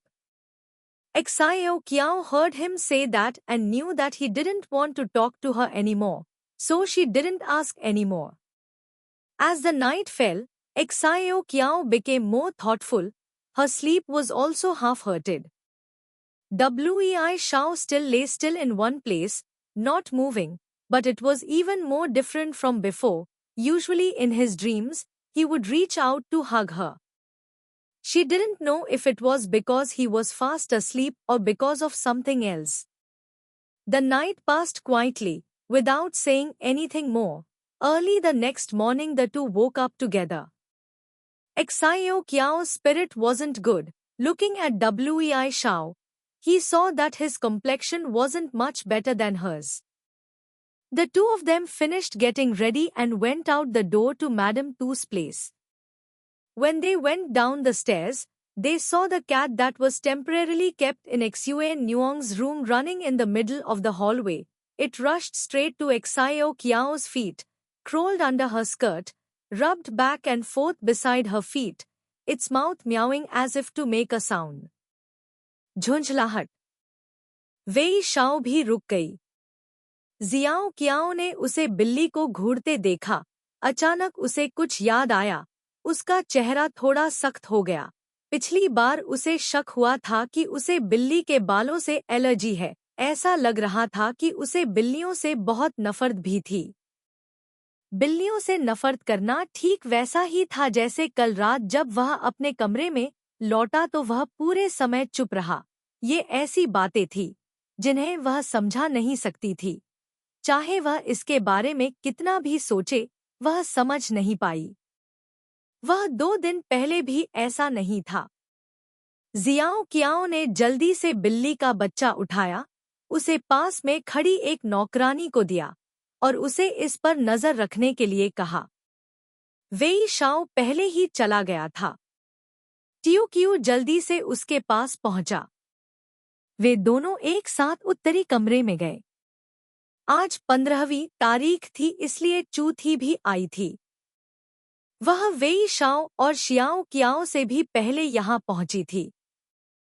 Madam to को सम्मान देने के बाद चूथी भी जाने के लिए तैयार हो गई। बस समय रहते अपने बेटे को आने का मौका मिल गया, इसलिए वह भी थोड़ी देर रुकी। जैसे ही वह उत्तरी कमरे में पहुंची, वेई शाओ की अभिव्यक्ति भी बदल गई।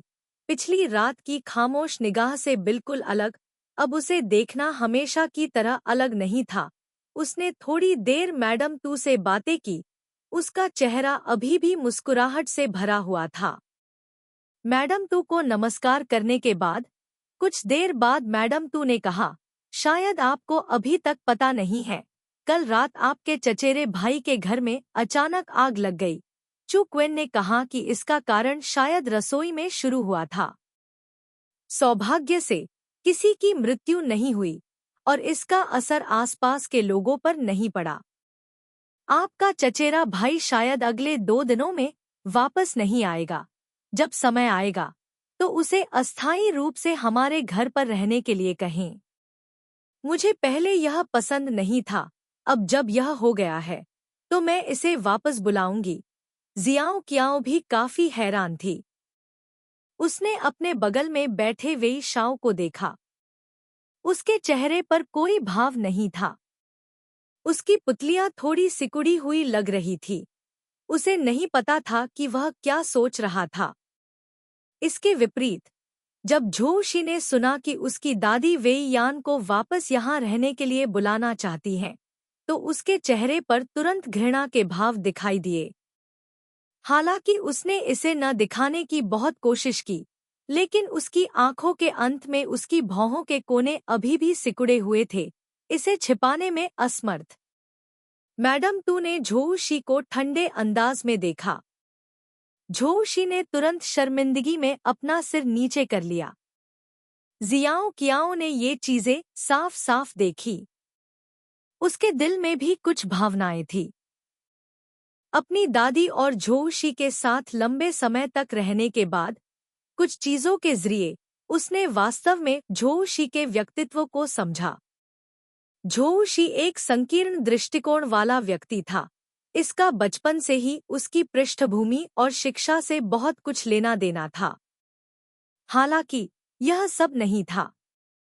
अगर उसके दिल में अगर वह सहज और सहनशील है, तो उसकी पृष्ठभूमि या शिक्षा उसे संकीर्ण सोच वाला बनाने के लिए पर्याप्त नहीं है। एक ऐसा व्यक्ति जो हमेशा जीवन में अनुभवों से सीखना जानता है, वह उसके क्षितिज को व्यापक बनाने में भी मदद करेगा।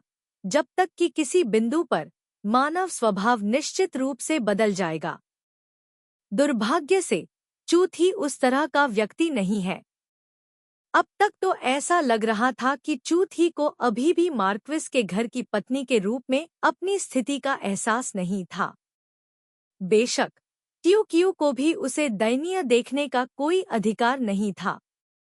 इस बुरी महिला के लिए उसकी भावनाएं घृणा जितनी कड़वी नहीं थी।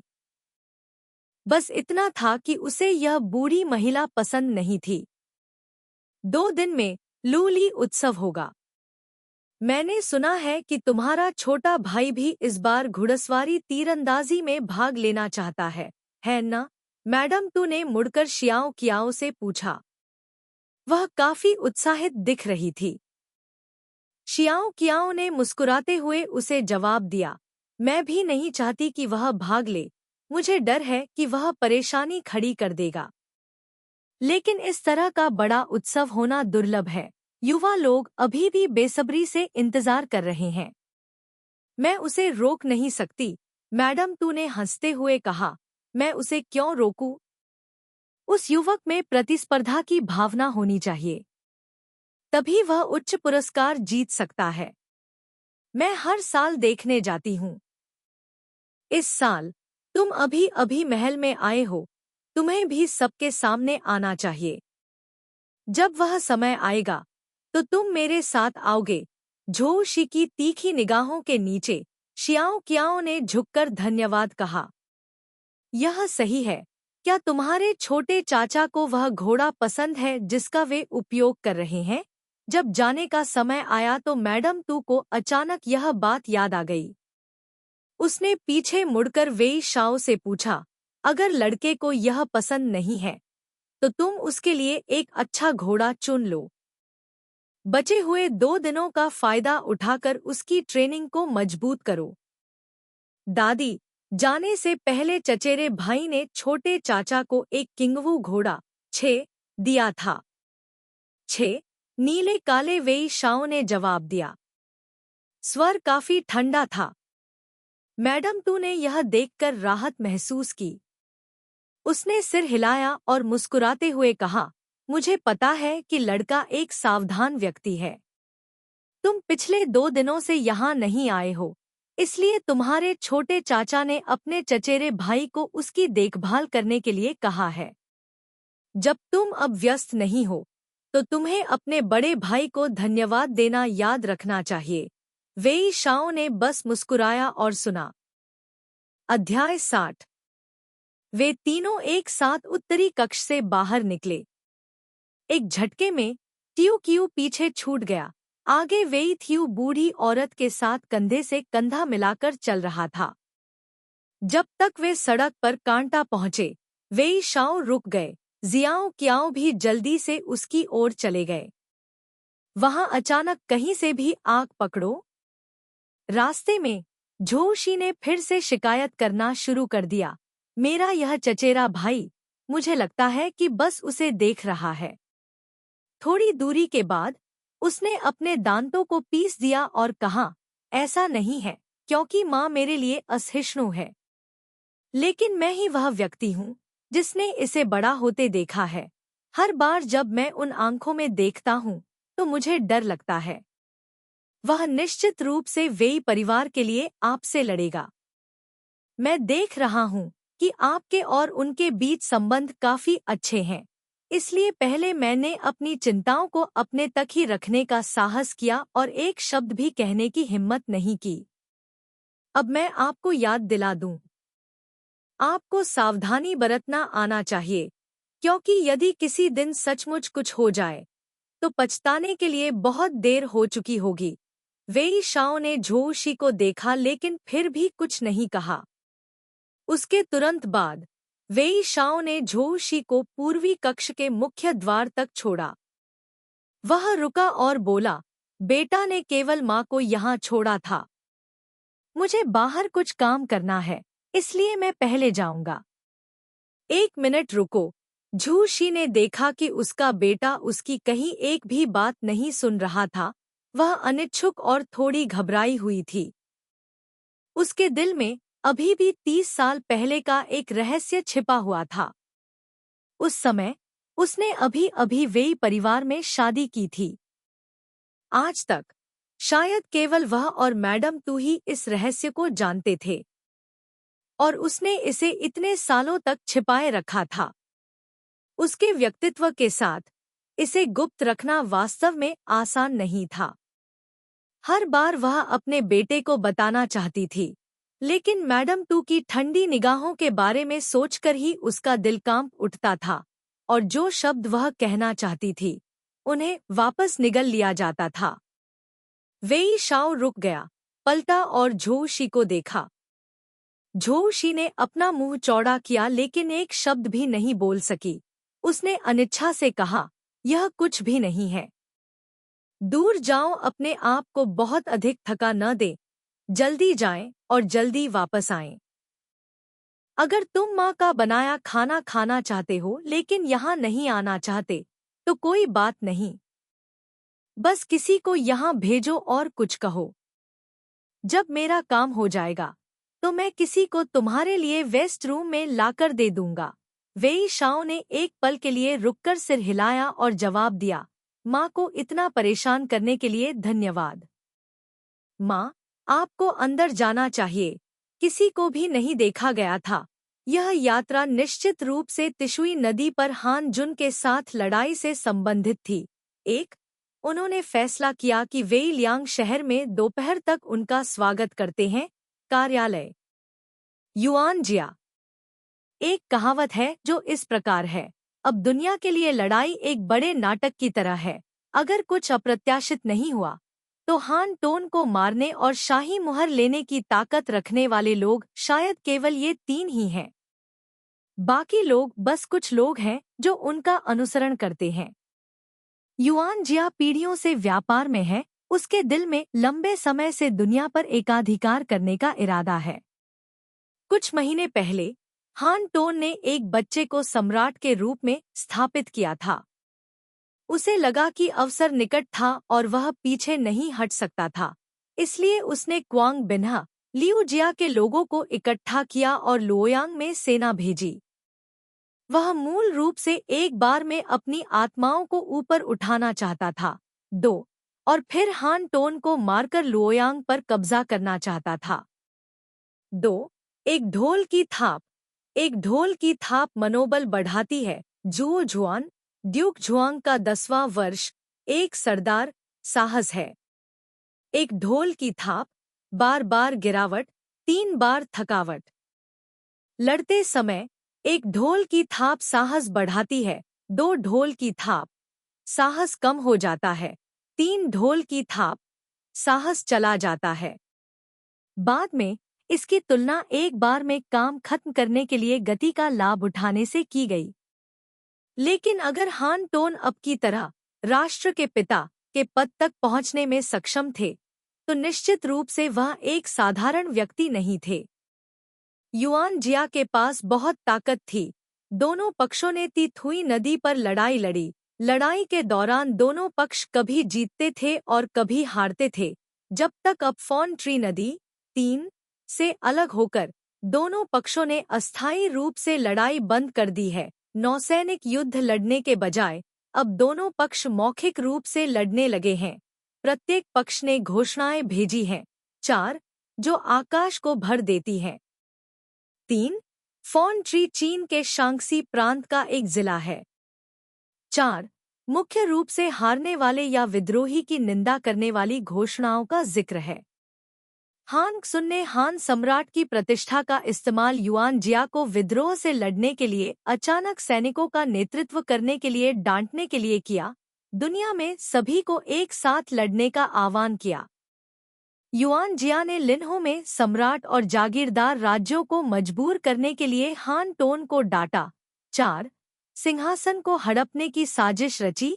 जागीरदार राज्यों को राजा का समर्थन करने के लिए गठबंधन में शामिल होने का आह्वान किया। 6 दोनों व्यक्तियों ने एक दूसरे को डांटा, लेकिन कोई फायदा नहीं हुआ। 7 कुछ देर कोसने के बाद युआन जिया को अचानक वेई शाओ का ख्याल आया। इसलिए उसने अपने छोटे भाई युआन दाई को उसकी ओर से युयांग के पास भेजा और एक बुजुर्ग के लहजे में कहा, उस समय मेरे बूढ़े चाचा ने तुम्हारे पिता वेई जिंग पर एक एहसान किया था। अब जब तुम्हारे पिता का निधन हो गया है तो मैं चाहता हूँ कि उनका बेटा उस एहसान का बदला चुकाए। मेरे चाचा हान टोन से लड़ रहे हैं, कृपया उन्हें हराने में मेरी मदद करें। 5. लिनहो एक पुराना स्थान का नाम है जो अब चीन के सोन ताई प्रांत के लाम वाई जिले में है। 6. कैन वोंग का मतलब है मुसीबत के समय अदालत की मदद के लिए खड़ा होना। 7. बैट डाइक नाचहो उस समय की स्थिति का वर्णन करता है जो अपने चरम पर विकसित हुई थी। उस वर्ष वियनजिया और वेई किन्ह दोनों लोयांग में ट्रुंग लैंग जनरल थे। एक बार वेई जिंग लोगों को राजधानी से बाहर ले जा रहा था। एक सुनसान जगह से गुजरते समय अचानक उसका सामना लगभग 10 डाकुओं के एक समूह से हुआ। युआन जिया भी उस जगह से गुजरा। उन दोनों ने मिलकर डाकुओं को मार डाला। यह कोई नकली बात नहीं थी, लेकिन युआन जिया ने अपनी उम्र का फायदा उठाकर अहंकारी व्यवहार किया और युआन दाई ने भी अहंकारी व्यवहार किया। उन्हें लगा कि वेई शाओ एक युवा व्यक्ति है जिसने उत्तर का शासक बनने के बाद ही कुछ प्रतिष्ठा अर्जित की है। वेई लियांग, जो इसके विपरीत खड़े थे, ने सुना और उसकी आंखें चौड़ी हो गईं। हमारे दो परिवारों के बीच दोस्ती को भूल जाओ और व्यक्तिगत रूप से आपके लिए एक भोज की मेजबानी की, भले ही वह अच्छा महसूस नहीं कर रहा था। वेई लियांग ठंड से हंसे और चिल्लाया। 1 दर्जन से अधिक सैनिकों ने आदेश सुना और अपने भाले के साथ दरवाजे में आरोप लगाया। एक पलक झपकते ही वे पहले से ही युआन दा और डिंगको के समूह को घेर चुके थे। भाला चमक रहा था और एक जानलेवा आभा थी। जब से वेई परिवार ने 10 साल पहले एक घटना का सामना किया, युआन जिया ने सोचा कि वेई परिवार ठीक नहीं हो पाएगा, इसलिए वह आम तौर पर परवाह नहीं करता था। कुछ साल बाद वेई शाओ ने सेना का नियंत्रण अपने हाथ में ले लिया। युआन जिया ने सुना कि उस समय वेई शाओ केवल 17 साल का था, इसलिए वह अक्सर उसका मजाक उड़ाता और उसका उपहास करता था।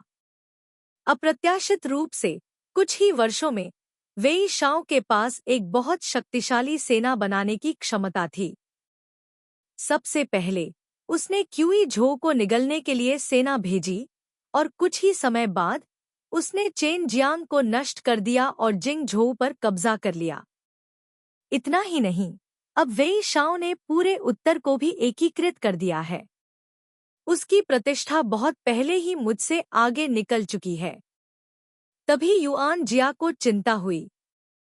उसे इस बात का अफसोस हुआ कि उसने वेई शाओ के गुट का फायदा क्यों नहीं उठाया जो अभी तक मजबूत नहीं था, ताकि उसे जल्दी से खत्म किया जा सके। इस बार वह उसी कारण से हान टोन को नष्ट करने की जल्दी में था।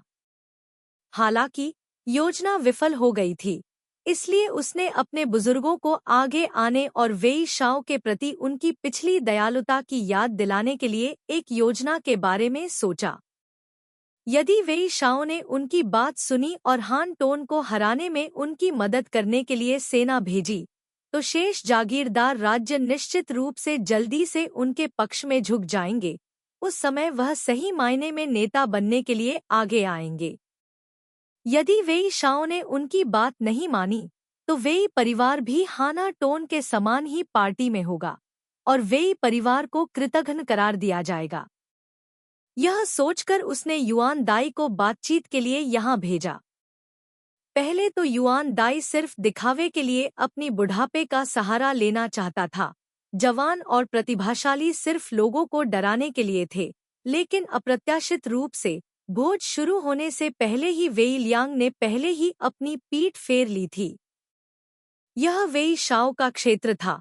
अगर उसका किसी को मारने का इरादा होता तो यहाँ 10 डिंग को भी होते, तो वे उसे वहां से नहीं बचा पाते। उसका दिल कांपने लगा और उसे थोड़ा अफसोस भी हुआ उसने वेई शाओ की ओर देखा। यह देखकर कि दूसरा व्यक्ति अभी भी चुपचाप बैठा था, मानो वह सोच रहा हो कि उसके साथ क्या किया जाए। युआन दाई ने जल्दी से कहा, मार्क्विस, कृपया निष्पक्ष रहें। मैं अपने बड़े भाई के आदेश पर दोनों पक्षों के बीच मैत्रीपूर्ण संबंधों के प्रति सम्मान दिखाने और अपने बड़े भाई का संदेश देने के लिए यहाँ आया हूँ। अगर मार्क्विस यान को कोई आपत्ति है, तो मैं उनकी ओर से उन्हें संदेश दे सकता हूँ। अगर दोनों देश युद्ध में हैं, तो वे दूत को घायल नहीं कर सकते, तो आप गुस्से में अपनी तलवार निकालकर क्या करना चाहते हैं? वेई शाओ का चेहरा उदास था और उसका पूरा शरीर गतिहीन लग रहा था।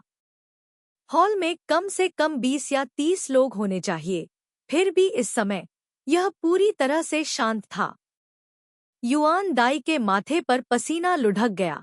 वह उसे पोंछने के लिए अपनी आस्तीन ऊपर उठाना चाहता था, लेकिन हिम्मत नहीं हुई।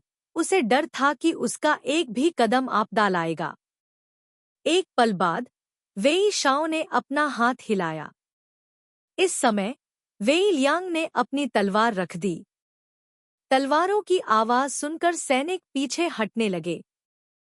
किसी ने अंदर आया और जल्दी से इस मामले को साफ किया कि वेई लियांग ने रौंद दिया था। बाकी लोगों ने खुशी से चैट करना जारी रखा जैसे कि कुछ भी नहीं हुआ था। कई मजबूत जनरलों, लेकिन वास्तव में किझो और जिंगझो में शिविरों में अभी बहुत से लोग नहीं हैं। अगर आप बाईं ओर से बचाव करना चाहते हैं, तो आपको दाईं ओर 8 के लिए उजागर करना होगा, जो कि कमांडर इन चीफ के लिए एक समय के लिए काम कर रहा है, लेकिन वह कुछ भी नहीं है। सबसे पहले और 2 परिवारों का एक रिश्ता है। कमांडर इन चीफ के अनुरोध से इनकार नहीं कर सकते हैं, लेकिन शायद कमांडर इन चीफ को अपने सैनिकों को वापस लेने के लिए थोड़ी देर इंतजार करना होगा। फिर वह निश्चित रूप से मदद के लिए सेना भेजेगा।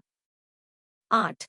यदि आप बाईं और अवरोध डालते हैं, तो आप दाईं और उजागर हो जाएंगे।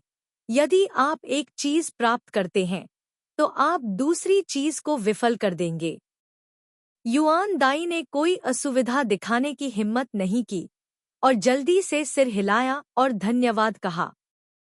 गोंगसुन यांग ने आगे कहा, कमांडर भी एक तेज तर्रार व्यक्ति है। अगले 2 दिनों में यू चाओ में लोकली सम्मेलन होगा। अगर स्वामी मुक्त हैं, तो वे मौज मस्ती में शामिल हो सकते हैं। युआन दाई लोगों के एक समूह को आराम करने के लिए सराय में ले जाया गया। शाम के समय वेई शाओ हवेली में वापस आ गया। जैसे ही वह दरवाजे में दाखिल हुआ, उसने सुना कि वेई नगीम उस दोपहर दाई क्वान से लौटा था और उसे मैडम तू ने हवेली में बुलाया था। वेई शाओ ने कुछ नहीं कहा और सीधे पश्चिमी कमरे में चला गया। भीतरी आंगन में सिर्फ 2 या 3 नौकरानियां थीं। जब उन्होंने उसे लौटते देखा, तो वे जल्दी से झुककर सलाम करने लगी। वेई शाओ मुख्य कमरे में चला गया। सीढ़ियों से ऊपर चढ़ने से लेकर दरवाजे के सामने खड़े होने तक वह एक पल के लिए झिझका, लेकिन अंत में उसने दरवाजा खोला और अंदर घुस गया। हालांकि कमरे में कहीं भी जियाओं कियाओं का कोई निशान नहीं था।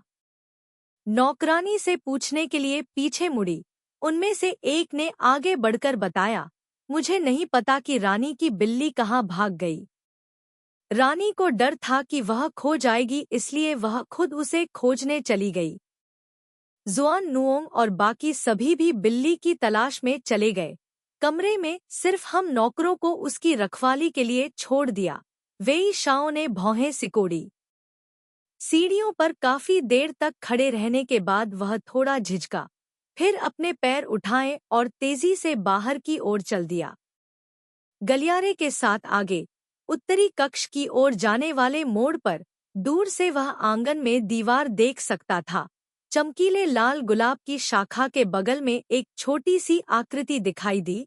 वह व्यक्ति वास्तव में ट्यूक्यू था। उसके बगल में कई बूढ़ी नानी और नौकरानियां थीं।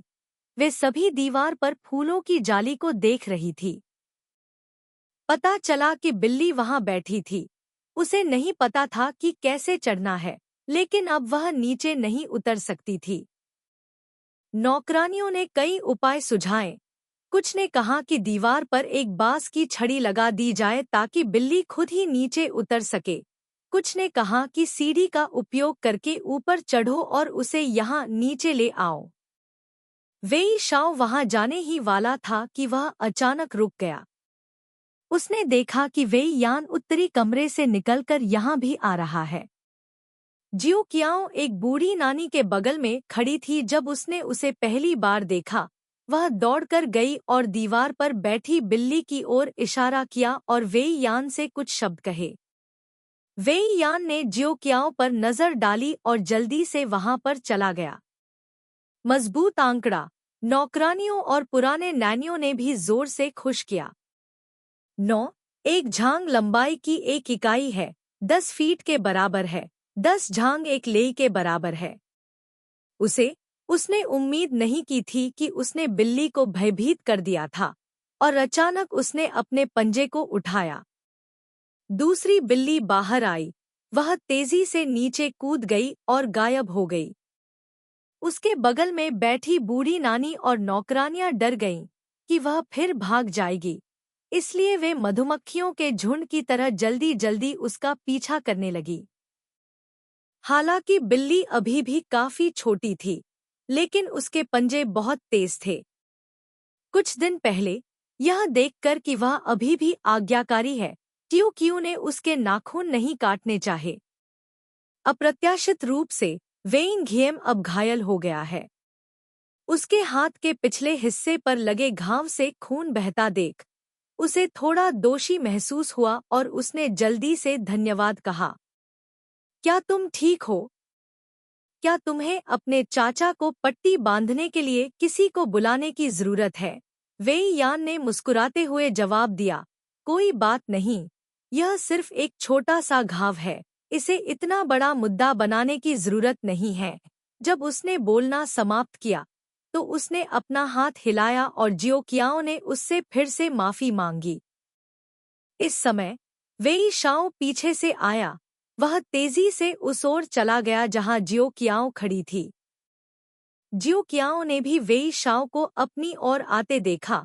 उसकी नज़र वेई यान के घायल हाथ पर रुक गई, इसलिए उसने जल्दी से वेई यान की कहानी सुनाई जिसमें उसने बिल्ली को दीवार से नीचे उतारने में उसकी मदद की थी। उसने माफी मांगते हुए कहा, यह सब मेरी गलती है, मैं केवल बिल्ली के बारे में चिंतित थी लेकिन अपने चाचा को घायल कर बैठी। वेई शाओ मुस्कुराया और वेई शाओ के हाथ को देखा। दोनों ने एक दूसरे को कुछ देर तक देखा, फिर वेई शाओ ने कहा, मैंने आपको परेशान किया है, बड़े भाई। मैं इस बिल्ली को मैन के पालने के लिए वापस लाया था, ताकि वह इसके साथ खेल सके। मुझे उम्मीद नहीं थी कि यह आपके हाथ को इस तरह से घायल कर देगी। मैं मैन की ओर से आपको मुआवजा दूंगा। वेई यान को अचानक थोड़ी बेचैनी महसूस हुई। अगर यह अभी कुछ पल पहले की बात है, क्योंकि वह गलती से कियाओ नू से मिला था, तो वह नर्वस और खुश महसूस कर रहा था क्योंकि उसे उसके साथ दूरी कम करने का मौका मिला था, और यहाँ तक कि उसका धन्यवाद भी मिला था। उसे अजीब तरह से खुशी महसूस हुई। फिर अभी, जब उसका छोटा भाई दिखाई दिया, तो वेई शाओ ने सीधे उसकी आंखों में देखा, और जिस अंतरंग तरीके से वेई शाओ ने उसे उसके सामने बुलाया, खुशी की भावना जल्दी से गायब हो गई। अंत में, उसके दिल में अभी भी दुख और उदासी की उलझन थी। उसकी सोच भी अस्त व्यस्त हो गई थी। यह एक बेहद संवेदनशील अंतर्ज्ञान था। यह शब्दों से परे है, लेकिन अब उसे यह पहले से कहीं ज्यादा साफ साफ महसूस हुआ। आज उसका छोटा भाई हमेशा से अलग था। वेई यान को अचानक घर में लगी आग की कहानी याद आ गई जो उसने वापस आने पर सुनी थी। जब उसने देखा कि सब कुछ जलकर काला हो गया है, वह दीवार उसके दिल में छिपा हुआ था जिसे वह किसी को नहीं बता सकता था, वह भी उस आग में रह गई, तो उसे सबसे पहले एक आह भरने का मन हुआ। ऐसा लगा जैसे उसके शरीर पर जन्म से ही कोई घातक ट्यूमर था। वह इसे स्वयं नहीं काट सका, लेकिन अब किसी ने उसके लिए इसे काटा। उसे खुद को जलाने के बजाय इस आग का शुक्रिया अदा करना पड़ा। लेकिन इस समय वेई यान को अचानक लगा कि आग थोड़ी अजीब है। उसका दिल अचानक तेजी से धड़कने लगा। उसके हाथ की हथेली ठंडे पसीने से भीगी हुई थी। उसने वेई शाओ को बहुत देर तक देखा, फिर मुस्कुराया और जवाब दिया, यह बस एक छोटी सी बात है। दूसरे भाई, विनम्र होने की कोई जरूरत नहीं है। वेई शाओ भी मुस्कुराया, उसकी ओर सिर हिलाया, फिर जियाओ कियाओ को देखने के लिए मुड़ा, धीरे से कहा, चलो, हमें कमरे में वापस जाना चाहिए। जियाओ कियाओ हैरान थी। आम तौर पर जब वे दोनों कमरे में होते थे, तो वेई शाओ कभी-कभी उसे उसके दूध के नाम से पुकारता था। उदाहरण के लिए, जब वे बिस्तर पर होते थे, जब वह प्यार में होता था। लेकिन बिस्तर से उठते समय उसने कभी उसे उसके दूध के नाम से पुकारते नहीं सुना था। उसे समझ में नहीं आया कि वह उसे अब ठीक वेई यान के सामने उसके दूध के नाम से क्यों पुकार रहा था। इस समय वह बेहद सहज लग रहा था। उसका रवैया इतनी जल्दी बदल गया कि वह समय पर प्रतिक्रिया करने में असमर्थ हो गई। आखिर क्या हुआ? किसने उसे इतना सज्जन व्यक्ति बना दिया? वी शाओ का इस तरह से होना न केवल उसे छुए जाने जैसा था, बल्कि उसे अजीब भी महसूस कराता था। इससे उसके रोंगटे भी खड़े हो गए। आम तौर पर वह ऐसा नहीं था, सबसे अंतरंग संबंध होने से पहले भी नहीं। जियो कियाओ ने अपने दिल में असहज भावना को दबा दिया। उसने उस कोमल नजर को स्वीकार किया जो वह उसे देख रहा था। उसे देखकर मुस्कुराई और फिर साथ में कमरे में वापस चली गई। वेई यान अभी भी उसी जगह पर स्थिर खड़ा था। वेई शाओ की पीठ को देख रहा था क्योंकि वह उसके साथ कंधे से कंधा मिलाकर चल रहा था और धीरे धीरे दूर चला गया, जब तक कि वह दृष्टि से ओझल नहीं हो गया। उसकी आंखों के सामने हवा में धीरे धीरे झूलते हुए, सरसराहट करते हुए केवल एक गुलाब की कली थी। वेई यान ने धीरे से अपना हाथ जकड़ लिया। उसके हाथ के पीछे, जहां बिल्ली ने खरोंच लगाई थी, घाव अचानक दर्द करने लगा।